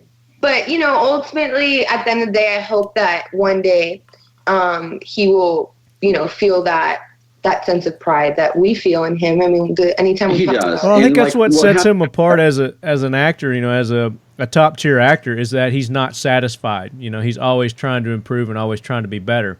So I think that's why he's at the level that he's at in Hollywood. So, well, it was rough. Like, he was shredding in John Wick 2. Like, that video came out in 4 years ago, and that video set the bar. It changed Hollywood. It changed everything for us, because every actor saw that and goes, holy fuck, what is this? Is that even really Keanu? And they all started coming to us. Joel Kinnaman comes out, Michael B. Jordan, freaking you name it. They're all coming out to train because they can't just fake it anymore. They can't. It's like why is Jason Statham an action star? Because he could probably kick most people's ass because he can really fight. So it's the same thing with this. So that changed the game for us, and it made us much better trainers and have to raise the bar with all of that. So we've been very lucky. And also for Keanu, after John Wick 3, he is at such a level now in his career with doing Marvel stuff. He's now got The Matrix. He's just finishing up Bill and Ted. Marvel? Did that crazy video game. Did you just say Marvel stuff? He's going to be in a Marvel. Is he going to be Prince Namor? Is he going to be the Prince of Atlantis? I don't know. Probably the internet knows more than I do. I just know that he's doing all that stuff. So okay. Yeah, so like his career choices after John Wick 3 are definitely better than after John Wick 2. So, and he's at his absolute prime. But the work involved for that movie, because now it was the horse stuff. And with the horse stuff, he ripped his hand open. So you watch the videos where he's quad loading and Jade's like, your hand's cut open, don't get over it. And I just made a dick. Well, like, picture his day. Like, he's 54 years old. He's been in 2 massive motorcycle accidents. That's why in The Matrix he's got that raging scar on his stomach and a big hole in his belly. That's not fake. That's real. That's real, huh? And damn. He'd have to get up at like 6, do fight training at 8711. 8711 is the place that's done all this for us. It wasn't for Chad Stahelski and J.J. Perry and David Leitch and all the crew over there, all the stunt people. We wouldn't be talking about any of this right now. So, because of them. And they have to fight over there for 3 or 4 hours. You've got to drive an hour and a half to a horse ranch. ride this horse like a maniac, hanging off the side of it with wires on him. Then he's got to get on his arch motorcycle and drive another hour and 20 minutes to us with a 40-pound backpack, pull up at 3 p.m, soaking wet with sweat, and Jade's like hanging out with him talking, and then get him all cleaned up, and then we got to start shooting for 3 hours. So it was brutal. Like, the level of that shooting was epic in the video, but he would have been 15%, 20% better if it wasn't all those things before that, because I couldn't do all that, Well, and then talk about Hallie's training. I mean, Hallie literally didn't have time to eat lunch. Like, she was scheduled out. She starts in the morning. She trains for 4 or 5 hours in the gym, takes off, has an hour window to get to us. We train for 3, 4, 5 hours, right? Gets out of there, goes to the dogs, right? Works at the dogs until late at night, and then has to wake up and do it all again the next morning. And that was not just for like a week. That was like 8, 9, 10 weeks worth of training. It was 5 months. Yeah, it was crazy. And tell them about her injuries. No, tell them about the injuries. Hallie get some injuries? What? Did Hallie get some injuries? Yeah, just basic getting beat up shit. I mean, you have to think, like, here's the thing, is like, I'm young, I'm like 21, I'm like doing this and I'm doing that. But like, I mean, I get tired after one day. Hallie, I mean, she's an athlete and she looks amazing. But I mean, to get thrown around like that all the time, like naturally, you get a few it's rough. Ailments. So I mean, but I'm just proud of her, and I mean, I look forward to her work. I mean, she's working on a new movie coming up. She's actually going to be directing it. So it's going to be awesome. She's a UFC fighter, like making a comeback and stuff like that. So she's directing it right now. It looks good. Yeah. And they'll be doing a John Wick 4, and she's excited about it. Plus, she said to us, it was really super sweet. She took us to dinner, and she said, after I won my Oscar, that was an amazing moment in my life. But then a year later, I did, Catwoman, and that really hurt her career. People wouldn't let off. People wouldn't stop making fun of it for 15 years. And she's had some good movies in between, like X-Men and things like that, but then some movies that weren't the greatest, like The Caller and Kidnapped and stuff like that. I like Kidnapped. Yeah, but John Wick 3, she said, and being involved with the fight training, and then thanking us personally for the action training. Because I told her, she said to me, she told this group at dinner, she goes, Taran told me this would change my life. I didn't believe him, because I knew it would. I knew seeing Halle Berry shredding with guns at John Wick's level almost, or at that level, is going to be something special, and it was. So the video came out, went viral, millions of views. They talk about on Access Hollywood, Entertainment Tonight. There's a hilarious episode of TMZ with like, Halle Berry is terrifyingly hot. She is all woman. Like, these are all liberal shows. Just thumbs up. You are raging. She said it completely changed her life, and in her mind, this is equal to her Academy Award, because it completely put her career back online. So, you bring up a topic that I wanted to discuss, and I heard you on an interview. I can't remember where it was, but the answer that you gave, I thought was, spot on. And people are always condemning actors, Hollywoodites, about not stepping forward about the Second Amendment rights. There's a lot of them in Hollywood that enjoy their Second Amendment rights. They enjoy their firearms. But due to the environment there, they can't, if they want to survive, they can't come out and just be blatant about it. And is that something you want to talk about? Because I heard you talk about it on another interview a while back, and I mean, you're spot on. I mean, you're right in my mindset with it.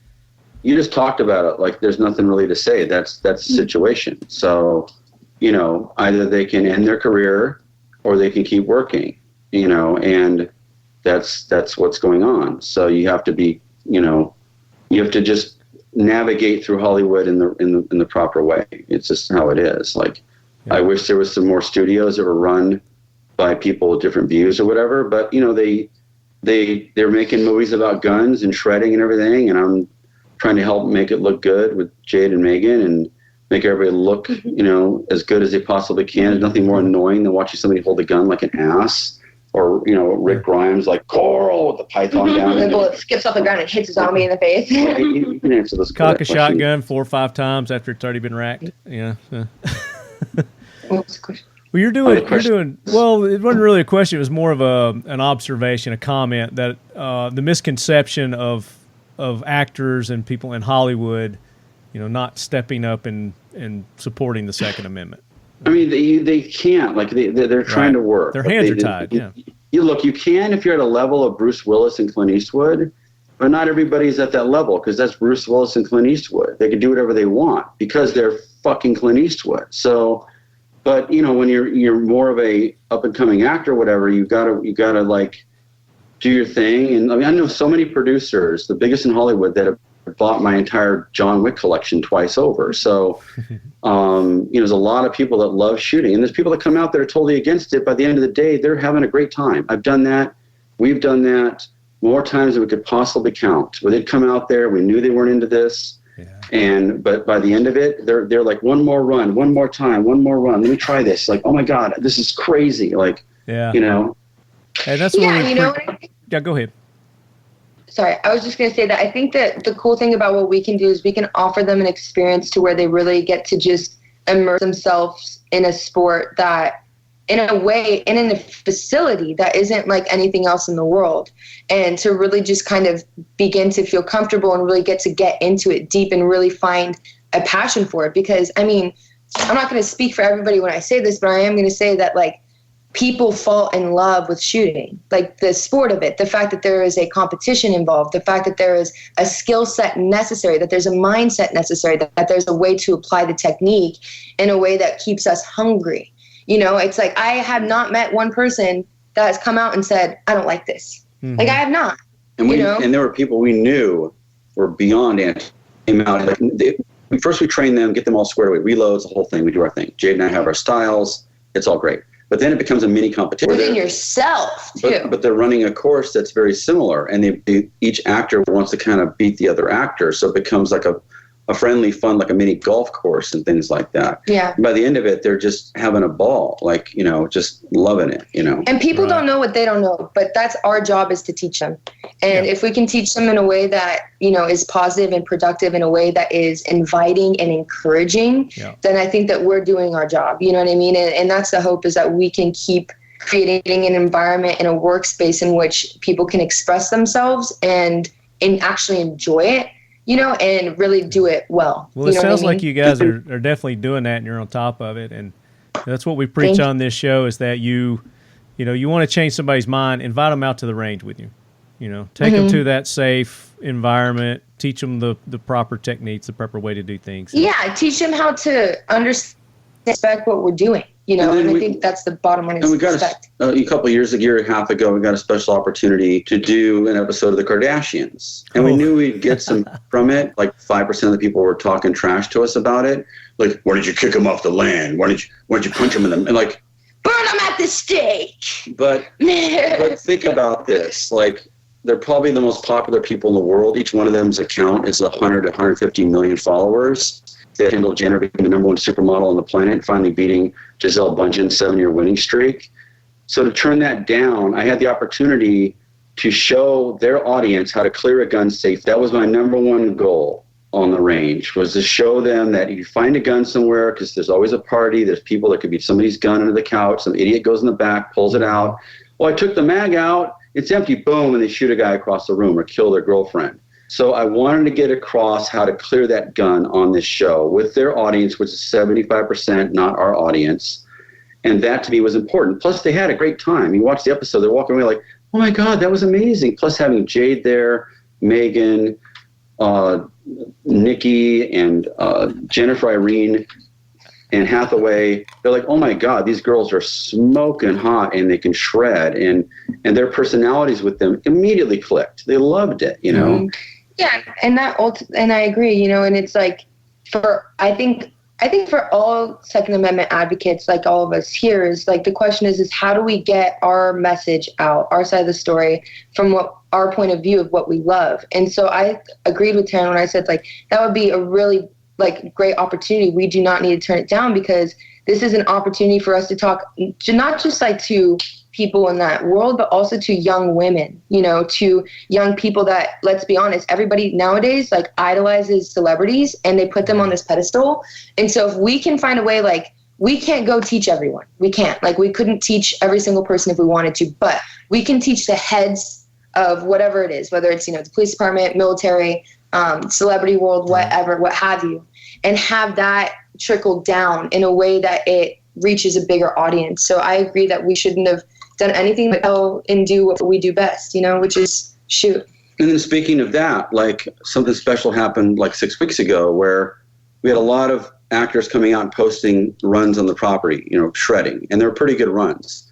And then all of a sudden, Michael B. Jordan, who we trained 2 years ago for Black Panther, I knew had killer videos that no one had seen, but I'm not going to put them out because that's up to the celebrity.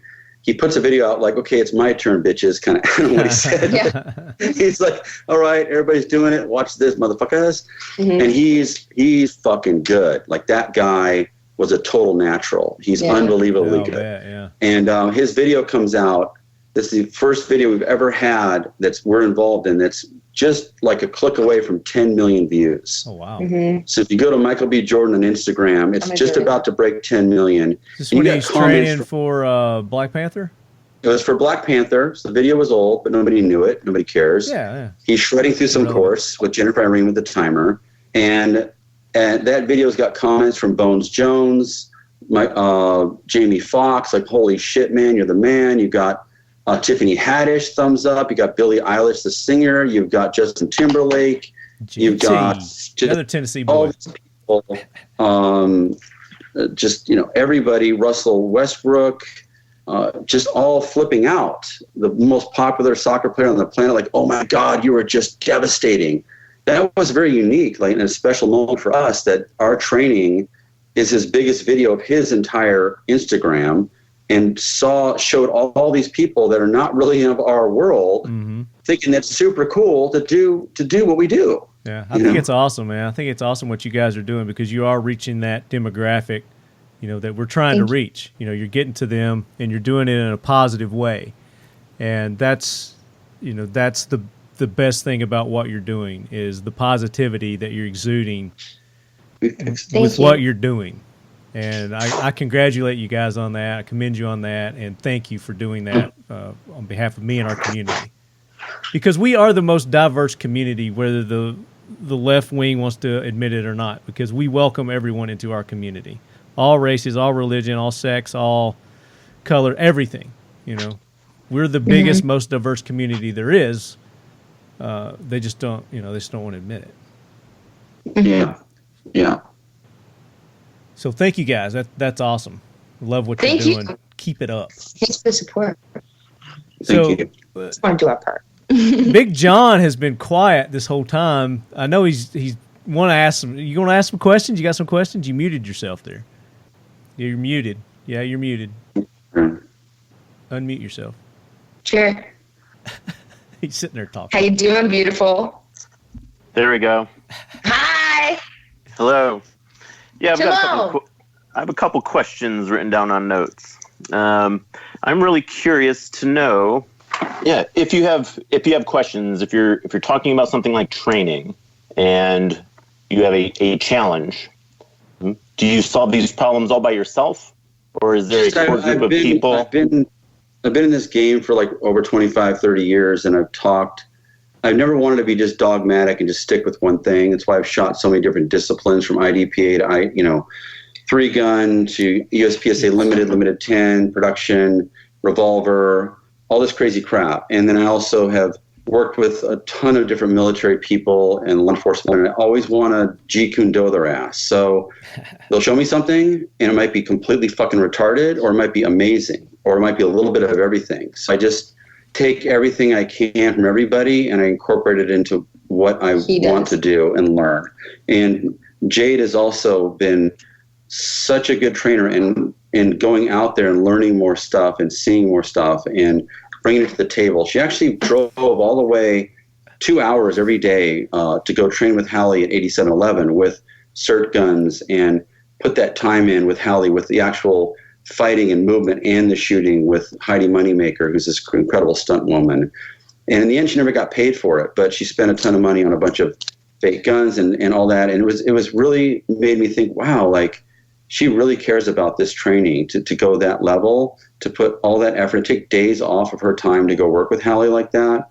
It was special. So we learn things from a lot of different people, and we take from what I think is good. I don't think, I mean, there's been a lot of different things I've seen. A lot of it is really stupid, and a lot of it makes total sense. And I just take out of it what I think works. And, you know, there's heavy hitters in the, you know, in the community that I think that, like, you know, when there's a question that we could discuss, we do definitely reach out. But I think, like, ultimately, we have, like, the biggest movie buff in the world right here. Like, I ain't never met anybody like this guy. And ultimately, like he said, he's really able to kind of, I mean, like, what, you don't have any, there's no firearm that I've ever seen you not be able to work with. There's revolvers, there's rifles, pistols, shotgun, thousands of different kinds of everything. And your repertoire, I mean, is so, like, large. Thank you, Jade. Yeah, well, but so I think that, and of course, like, so for us as instructors, like, to me, I think of it, it's kind of like an analogy, like we're sending our kids off to college, you know? So it's like, how do we train our students to be ready for if they're faced with different things? And of course, sometimes we'll get calls like, hey, so I broke my hand and I got to shoot this rifle. So how do I shoot it? Yeah. And we kind of go back. That was John Bernthal. Yeah, John Bernthal for The Punisher. Yeah, on The Punisher 2, the bathroom scene, he broke his hand, his right hand. He calls me and he's like, how am I going to load an AR? And I never really thought of it, but we took about 10 minutes and realized, like, he could put the mag, sit down, put it in his leg, and so I did 2 videos, sent it to him, and he does it on the show. He was very thankful. What was really cool about that is at the premiere in Hollywood, he went up to go speak, and he thanked me and Jade before everybody. I was in shock. Please. Like, he's like, I want to thank Taran Butler and Jade Struck for what they did to help me through the show. And it was like another one of those special moments. It was freaking awesome. And he's such a great guy. He didn't worry about going to the SHOT Show. Like, I invited a lot of celebrities, and I get it. They back out last minute. He's like, you know what? Fuck it. I'll go. He had a great time. Yeah, let's go. Yeah, tell him about What's cool about that is we've got a friend who's got a big YouTube channel, Hickok45. I don't know if you're familiar with him. Yeah.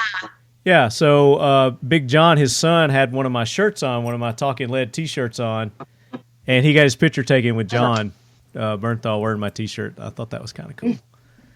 Dude, funny story about them is, like, I was in the elevator. This was before SHOT Show even happened, and I was kind of new to everything, so I hadn't really done a lot of, like, research on everything, but I was in the elevator, and I look up this guy, and he's so tall, and I go, they're giants. Wow, you're stunningly tall. And he's like, thank you. And so we were walking around, and then all of a sudden I saw him on the floor, and I go, dude, you're Hickok. And he's like, yeah. And I was like, blown away. I was like, we're just talking shit in the elevator. Like, yeah, I mean, he's literally like 7 feet tall. We all got that picture together out front of the restaurant where we went to the show. He was in the picture.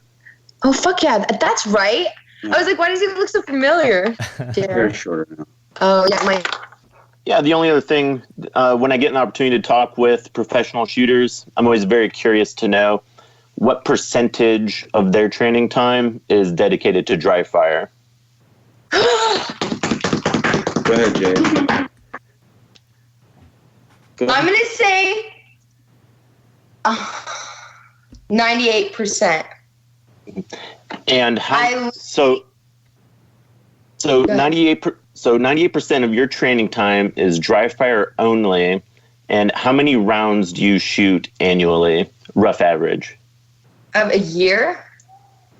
Well, that's going to I'm not talking about competition, because here's the thing, is that competition is training, but you're not training when you're competing, right? Mm-hmm. And we train, but we don't train.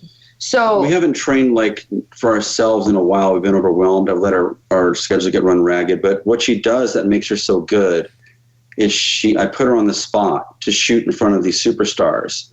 And she'll lay down some crazy run, and they go, holy fuck, this little girl just shot like the girl in Kick-Ass, you know, and Hit Girl. And it is the pressure of that, and, you know, to do that. But I mean, I wish we shoot more. Well, no, but that's not what I'm saying, Bubba. Yeah. So I say 98% I say 98 because there are little increments of time in which we shoot live, but that I wouldn't constitute that as training, because that would be sitting on that range for hours, really digging deep, which hasn't been super necessary recently. But so annually, I don't know how much we shoot. I would say maybe. We don't know. We just shoot all over the place. Oh, yeah. Like if they're late, we'll practice. If we're done, we'll shoot some rounds. We'll shoot during the class. I would say on average. But getting ready for a match, we'll actually practice for the big ones. Like the Nationals where that guy fucked you over. Oh, yeah, that was a fun time. Piece of shit. He didn't fuck me over, all right? Yeah, all right. All right, I fucked myself over. No. I'll wear it. But. Yeah, that guy needs to have his head. Stop it. Positivity, stupid. But, so yeah, I would say maybe on average, what would 20,000 rounds be a safe bet? Training rounds. Sitting down and training. Yeah. Maybe. I'd say so, yeah. But I would say 98% of my time training is dry fire. And that's what I tell all the people that ask me, like, how'd you get so good? I'm like, dude, I dry fire every day. And if I see a gun, I pick it up and I dry fire it. And I only practice good technique. I don't fuck off when I'm doing dry fire. Yeah, she does a lot of reload practice and stuff like that. So. What about you, Jay? What about me? I'm being interviewed now. Yeah, do you dry fire? I try to dry fire. Time is the biggest factor. Time is the one. So I'll absolutely admit I don't dry fire as much as I should. How much time a week are you spending doing dry fire? I would say at least 30 minutes a day, at least. So, and if I'm really going ham, like sometimes I'll be talking to Megan. Me and Megan will hop on the phone for like hours, just like shooting the breeze. And if I'm on the phone with Megan, I'm probably dry firing because we're probably talking about shooting. And so I would say from anywhere from a half an hour to an hour. I would say half an hour on a regular basis, maybe 3 days out of the week, I'm doing an hour. Yep. And so that would say about 7 to 8 hours a week. It's good to hear you say that because like I feel like a lot of gun guys, and we'll put that in quotes, feel that they're too good for dry fire, right? I think dry fire is too good for people. Well, what do you describe as gun guys? Like Instagram shooters, or what do you think? Yeah, so not competition shooters. They're people, not necessarily guys. They're people that say they're into guns. They're the type of person that says, "Oh, this is the best," and then they'll turn their noses up at everything else, and they don't have any experience with it. And they might be an average marksman, but they think their shit's so hot, and they think they're too good for dry fire. I think. Yeah, no, I think that's the majority of shooters, and which is why I always like to ask this question because I think it's good for those shooters to hear this. Right. Well, and the thing is it's like what separates the great from the average? Like it's the hunger that the greatness strive to feel, and then also the work that they put into it. And I mean, like, here's the question: is a lot of people will go, "Oh, well, you're great because you're sponsored." It's like it's not even about that. I've always trained how the people that like watch what I do and support me and follow me, how they would have to train because I'm not any better than anyone else. And so what we all have the same amount of is time. It's not about money. It's not about gear. It's not about this. Of course, you're going to need something to work with if you're going to be shooting comp. But I mean, if you have a pistol, if you have gear, then you have what it takes to be the best. Now, if you're not going to dedicate your time, you don't deserve to be the best. And that's why a lot of people are like, oh, well, I want to be the greatest. Train me. Everybody wants Taran to train them. Well, listen, Taran can't shoot for you. So if you want to be trained by Taran, better make it worth his while. So you better do your homework so that when you come to the range, you're prepared to be the best. Because if you're not willing to put in the time, if you're not willing to put in the effort, you don't deserve it and you're not going to get it. And that's why competition is so important, is because it's like everybody is brought to the same stage, the same platform, and they don't have any prior experience or knowledge about what we're going to shoot. They don't have anything better than anyone. Everyone's in their divisions. Everybody's coming up on the same stage. And it's about how much time did you put in before that. That's what's going to show on the scoreboard. It's not about who has more money, who has this, who has that, who has more sponsors. It's about what do you bring to the table. There are no free lunches in competition, and that's why it's competitive. Plus, it's different now. Everybody wants to be sponsored within 10 minutes. It's a different world. It's the whole, Instagram, Facebook world. Everybody wants all their shit, and I get it. Like, beautiful girls get stuff pretty quick. But to me, the ultimate setup is a beautiful girl that can outshoot 99% of the men in the world. And that's what I have in my world. That's something I've always been pushing and striving for. And at this very moment, I think I have the best situation of that right now. Like Ashley Work can beat virtually every man in the world, but a car full of them. She's a rock star. So can Jade. So can most of my girls. It's awesome, and they're absolutely stunning. They're better looking than virtually every actress that's rolled up on the range so far. Like, I'm looking at Jade next to this other actress, going, okay, why is she in the movie and she's not? So, same with Megan. Statuesque, perfect jawline and beauty, and no Botox, no boob jobs, no bullshit, just the real deal. And it means a lot to me. It's very unique. And when people come there, they walk out, they're going, this was a magical place. Like, even the other day, Shamar Moore said, Taran, this is like my funnest place to come. This is like my Disneyland, to come train here, to be around Jade and Megan and Christiani, and to be part of that world, and Jennifer Irene. These are all wonderful people that can all shoot, and just the experience of it. And then we always get a great video out of it to timestamp it. It's pretty cool. I'm very happy that I'm in this little situation. Thank you. And I wouldn't say it's about wanting to beat men, because I just want to run with the big dogs. Like, I just want to run with the men. I don't think it's about, and that's why, like, sometimes when men are like, you just want to beat the best no matter what they are. Yeah. Right? I mean, that's a true competitor. It doesn't, they don't see gender or anything else. They see, here's somebody better than me. I'm going to beat them. Yeah, and that's the goal. Is like, it's not, and that's why I just enjoy, and also I like the environment. Like I love to be around men. Like the testosterone and the need to like be the best is inspiring. And so I think like ultimately, like, it's nice to be around a group of women too on the range, and like I love all of the women that are in the shooting community, whether they're models, whether they're shooters, whether there's something in between, like me, but like, I think everybody has their place and everybody has a skill set and a specialty that they bring to the table. But I think ultimately we're all here for the same reason, which is the love for shooting. And I like being in that environment. I'm grateful. And I'd like to touch on that a little bit. The thing about, I don't like a little bit on out there with the social media is that so many people are attacking so many groups of people, but the reality is we're all in the same situation. We all endorse shooting community and guns. And some girls, they can't shoot. So what? They're hot. They're holding a gun. Why do we have to out them, hate them, build meme pages about them? We got military, law enforcement. We got groups of people all attacking each other. It's like, it sounds corny, but let's just, there's a lot of other people on the other side that are trying to destroy everything we have.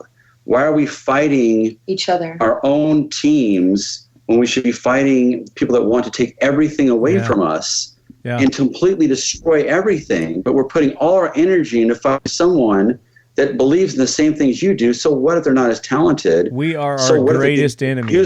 Yeah.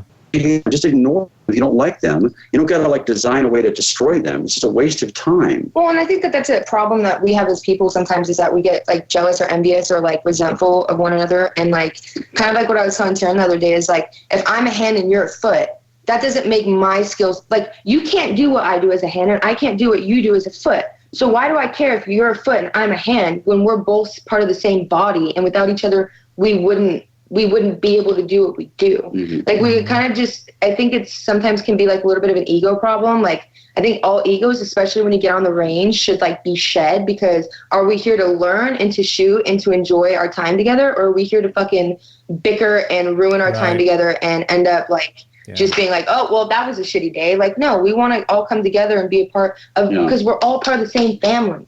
There doesn't have to be inner turmoil.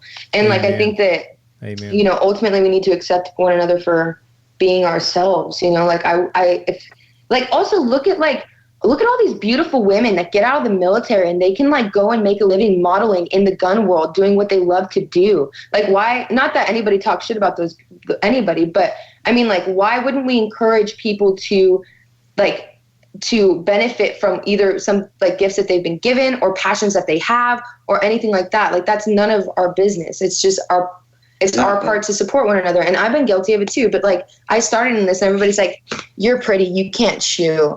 And I'm like, you're right, I can't shoot yet. I have no clue what the fuck I'm doing. But wait until I know what I'm doing. And then also my face is not going to change. So once I get to where I'm going, like, then what? And I think it's important that, like, we can all accept one another for where we're at now and accept each other where we're going to be in a month or so, Yeah. We need to love one another, period. You're right, Jade. Mic drop. I love that. That is a great question to stop on right there, because we are like 2 hours into this, and I know you guys got other shit that you got to do, and there's a ton more questions here, and we could go for another 2 hours, and I would love to have you guys back on again, another episode. Yeah, man. I've really enjoyed our conversations here. Me too. Thank we're you so all much for very having us. like-minded. Yeah. Yeah, thank you. And it's nice. Thank you. So before you go, we got to give away that Glock $75 gift certificate. Let's do it. So I'm going to go to Facebook. I don't know if you guys have access to the Facebook or not, but I've got the post that we did the voting on there. And we've got like 88 comments or so. So 88. But they had to do a certain post. They had to put their vote in, and then they had to do hashtag TL300 and hashtag TLGlock. Or just hashtag Glock. And if they didn't put those hashtags in, then they're not eligible for this. So I'm gonna scan through here, and is Megan still there? Yeah. All right, She's right here. Megan, tell me when to stop. Stop. Okay. So I've got Tom Hayden. Tom Hayden. Congratulate Tom. He's the winner. Yay! Come! So we've got plenty more to give away. We've got another $75 Glock gift card. We've got a CP33 handgun from Kel-Tec. Their cool 22 long pistol that they've got. And we're giving away a suppressor also, a silencer. So all kinds of cool giveaways left. One more time, give all your websites, your social medias where people can get in touch with you. I don't guess they can visit Disneyland, right? You don't have visitors there that can come to your shop? It's just, I don't know. It just depends. We're all over the place. Some people we let in, some we don't. Some people just roll up and we give them a great day. One Wick showed up. One Wick. Here's the thing is, we are a private facility, but you know, we will take requests and we'll sift through them and we'll figure it out. But there's no biasness to it. It's really just about what the schedule permits. But we are not a public range, so yeah. There's only so much training we can do because we got to train ourselves eventually too. So. Maybe one day, but we're doing well because we're also working on projects too. You know, so we got to kind of keep it. Yeah. Right. But yeah. Okay. So where they can find us is on Instagram, Facebook, YouTube, Taran Tactical. And our website is Taran Tactical Innovations or TaranTactical.com. And that's for all of your firearm parts and accessories and base pads. And then follow Jade Struck on Instagram and Facebook and everything else. And Megan's on Instagram and Megan Sweasey on Facebook. And just go to YouTube and put my name on there and they all pop up. So yeah, man. Thank you so much for having us. We appreciate you. And honestly, it's been a really awesome time. And thanks, Keith Garcia, for showing us your show and getting us involved. For hooking us up. Well, you guys are always welcome back. We'll see you soon. Love you guys. Big Thanks John. for everything. All right. See you soon. Yep, take care. Bye. All right, so what a great interview there with Taran and a surprise with Jade and Megan. I didn't know they were going to be joining us, but man, I'm glad they did. That was amazing. So I didn't get to everyone's question, so I apologize, Leadheads. Maybe I can get Taran to log on to social media there and answer some of your questions. But I think he pretty much covered everything, so I don't think there was anything that he didn't cover other than maybe the question about his hair, and I wasn't going to ask him that. So Big John. Hello. John McCarthy. I had mentioned earlier in the show 2 hours ago that that you had some announcements to make. So you've got a couple of cool projects. One is you're working on a project with the Car 9, and then the other you're doing something with Glocks. Talk about that. Fill us in. So Glock puts out a free magazine every year. They call it the Glock Annual. And for the 2020 Glock Annual, I did a nice little story on the Best Ranger competition that they do down in Fort Benning. And what is that? Talk about that. I don't know what that is. Best Ranger competition is probably one of the, I would say, world's finest endurance events. You're looking at 60 hours plus long, over 60 miles traveled by foot. and Ranger qualified buddy teams doing technical and tactical events along the way. It's a true suck fest, the ball smoker, right? and it's a big competition. And the cool part is, so this is in the Glock Annual, and Glock's been supporting the competition in some fashion or another since 2003. Either giving guns, to donated to use in the competition, or guns to award as prizes to some of the top competitors. And if it wasn't for sponsors like Glock, the competition wouldn't be at the scope that it is today. So it's pretty amazing. Very cool. And that comes out when? When's that book come out? That'll come out in January. They'll have them out on the SHOT Show floor out in Vegas. You just stop by the Glock booth and pick yourself up a magazine. Well, not everybody gets to go to SHOT Show, which is, it seems like everybody in the world. It does seem like that. But. Yeah. For everyone else, like wherever your local law enforcement supply store is, like whatever that store is called in your area, wherever they sell Glocks and Safariland gear, you should probably be able to find a Glock Annual there. Very cool. Now, the next project you're working on, you got a deadline. I do. You got to get that mofo out. So talk about that. Yeah, when I got off the phone with you, we're going to be pulling an all-nighter and cranking out some copy for Guns Magazine on the 25th anniversary car K9. And are you familiar with the car K9 at all? I am. I don't own one, but I have shot them before, yeah. Yeah. They're nice. They're nice shooters.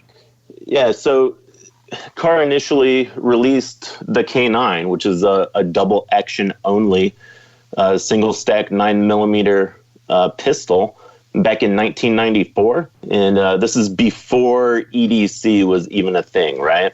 Mm-hmm.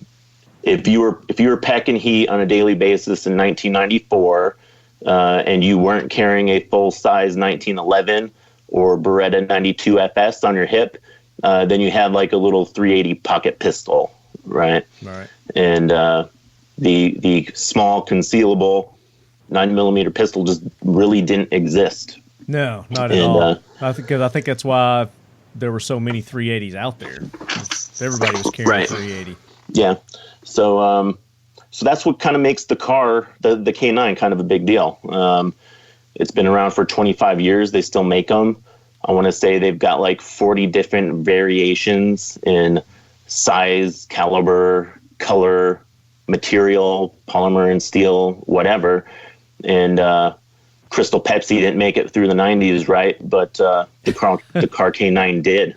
So Crystal Pepsi. Oh, yeah, man, I forgot all about that. Yeah. Right? That did exist at one time, didn't it? Holy cow. It did. And a lot of guns in the last 25 years have gone the way of Crystal Pepsi, right? Mm-hmm. No, so it's cool. They tricked out a car K9 with some fancy laser etched commemorative slide cuts and individually numbered frames, nice little Cerakote finish and slide ports, and there's some really fancy machined aluminum grips from Hogue. She's pretty sharp, and they're only doing 500 of them. 500. Yeah, I got number 99. Oh, look at you in my possession. Yeah. So that means there's 499 left for listeners to purchase. For everybody else. Do you have one? They didn't give one to me.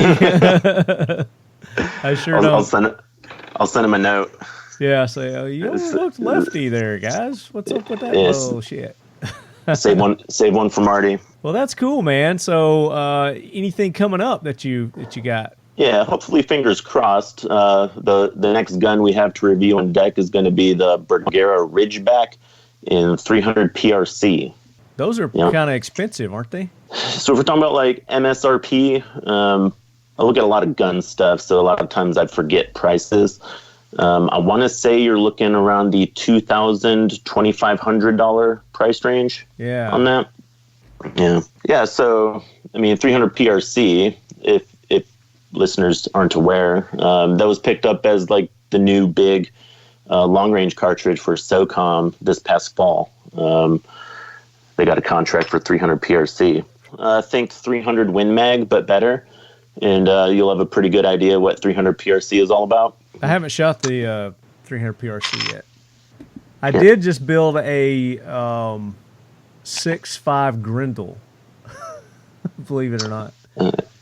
I need to build a 6.5 Grendel. You've got one to build, but you haven't built yours, right? One. That's right. Yep. You've got one too. Now, was yours tan? Did you have a tan one? Yep, sure did. You got a tan one? Okay. Are you just going to put that on one of your existing AR lowers, or are you going to do a complete build for your lower too? So Lure's pretty nice stuff. It's top shelf, right? Yeah. And I feel it would be sacrilegious to put it on any lower except a matching LaRue lower. Well, I don't, and I put it on. Actually, I put it on the lower that I made myself, my 80%. Nice lower that I did, just because color wise it matched more. But I've got a couple of Nordic components that I'll probably. That's probably what I'll put it on when I go shoot it. Actually, go shoot it. Cool. So you've got it built, but you haven't shot it yet. I haven't gone out to get the ammo, the 6.5 Grendel. I'm sure I could probably get it at like Academy Sports or something like that. I just haven't been out to get it. Right. I don't have any experience with 6.5 Grendel, and I'm really looking forward to getting some. Yeah, me too. It's gonna be interesting. I hope I like it because I got a hog hunt coming up October in Texas. I want to take it on it. Yeah, what I know of 6.5 Grendel, that should be perfect for pigs. So I'm a big hunter, right? And I respect every animal that I take when I'm out in the woods, except for pigs. Except for hogs. Except for pigs. I hunt deer, turkey, duck, rabbit, pheasant, you name it, right? I hunt it. And it's a very respectful process. Pigs, I murder them. I have hate in my heart for feral hogs. They're a nuisance. They're a problem, definitely.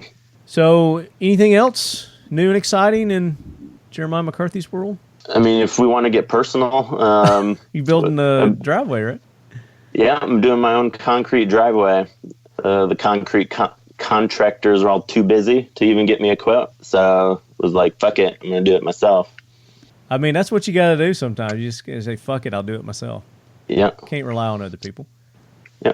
So I got a National Guard buddy who was in 375 Ranger Regiment back in the day when he was young and tough, and he's an engineer now that works for a big construction company, but he doesn't have any experience doing a commercial driveway. But I talked to him, and he was like, he sure does. Just gave him a call and talked to him, and he was like, "Fuck yeah, let's do this." And you are knocking it out. So you got about halfway done? Yeah, we did 2 pours this past weekend. We're 50% complete, and we'll do the other 2 this upcoming weekend. Nice. Now, are you traveling anytime coming up? You got any events or trade shows or anything like that you're going to be covering? I don't think so. Not at this time. How about yourself? Yeah, there's some coming up. The Iraq Veteran YouTube shoot's coming up. I'm headed to Baltimore. I'm going to a Federal Law Enforcement Officers Association biennial. It's like their national conference. That's what it is. It's a national conference. Okay. There's going to be some vendors set up there. I think Mission First Tactical, Buck Knives is going to be there, I do believe. Several other companies are going to be there. So it'll be a good time. I got some good interviews last time I went, so looking forward to that. And then the hog hunt coming up, got that. But I'm sure something else will come up between Twinks now and SHOT Show. And then, of course, SHOT Show, we are confirmed with Buck Knives. We're going to be in Buck Knives booth again this year at SHOT Show for the 2020 SHOT Show. I say this year, next year. So that is confirmed, and we're going to be doing that. And we have confirmed the AK Corner. I just can't make the announcement yet on who our presenting sponsor is. So that will be coming up soon. Hopefully, cross our fingers, everything goes well. We're going to have our first episode of Season 2 of the Talking Lead AK Corner the 15th of next month. So cross your fingers, guys. Big stuff coming. Yeah. Okay. You do a good job. Well, thanks. It's my guest. It's not me. Just like today, it was the guest. Mm-hmm. So, all right, man. Unless you got anything else, I think we should wrap it up. Get us some dinner. That sounds good. I got an article I need to write. And let me know when the article comes out. Let us know when that is. I'll reshare it on social media and cool. let our listeners know. This one, have them go read it. This one should be the January cover gun for Guns Magazine. Okay, so we'll be cover guns are kind of cool. So, all right, lead heads, that does it for another episode of the Talking Lead podcast.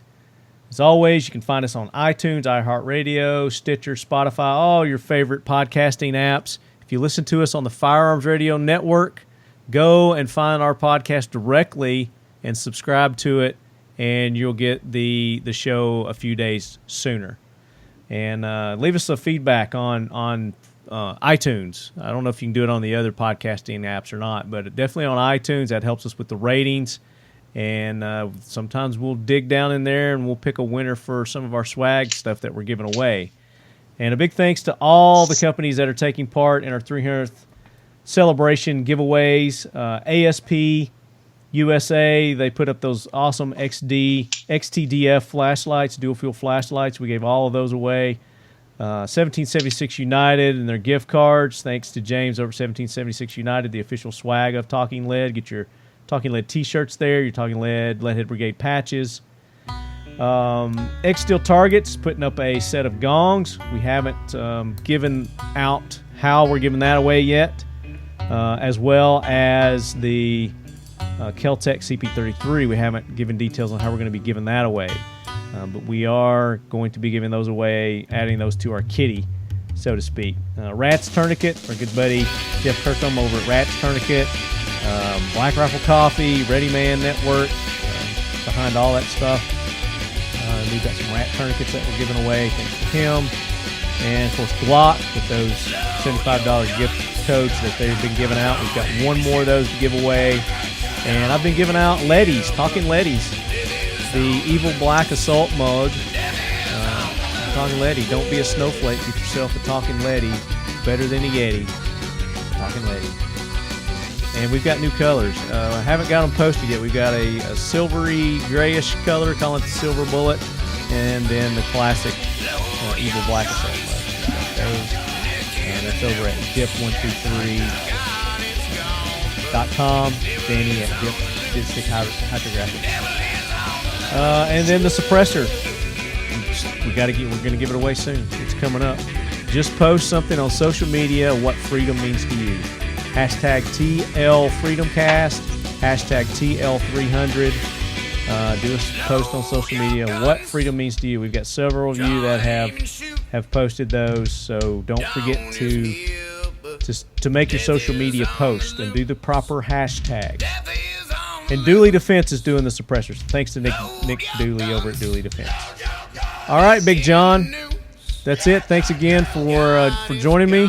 Wish we had a little more time with you. I planned on getting you on a little bit more, but we'll have you back on, especially after the articles drop and the Glock Annual. Hopefully I'll see you somewhere 4-Shot soon.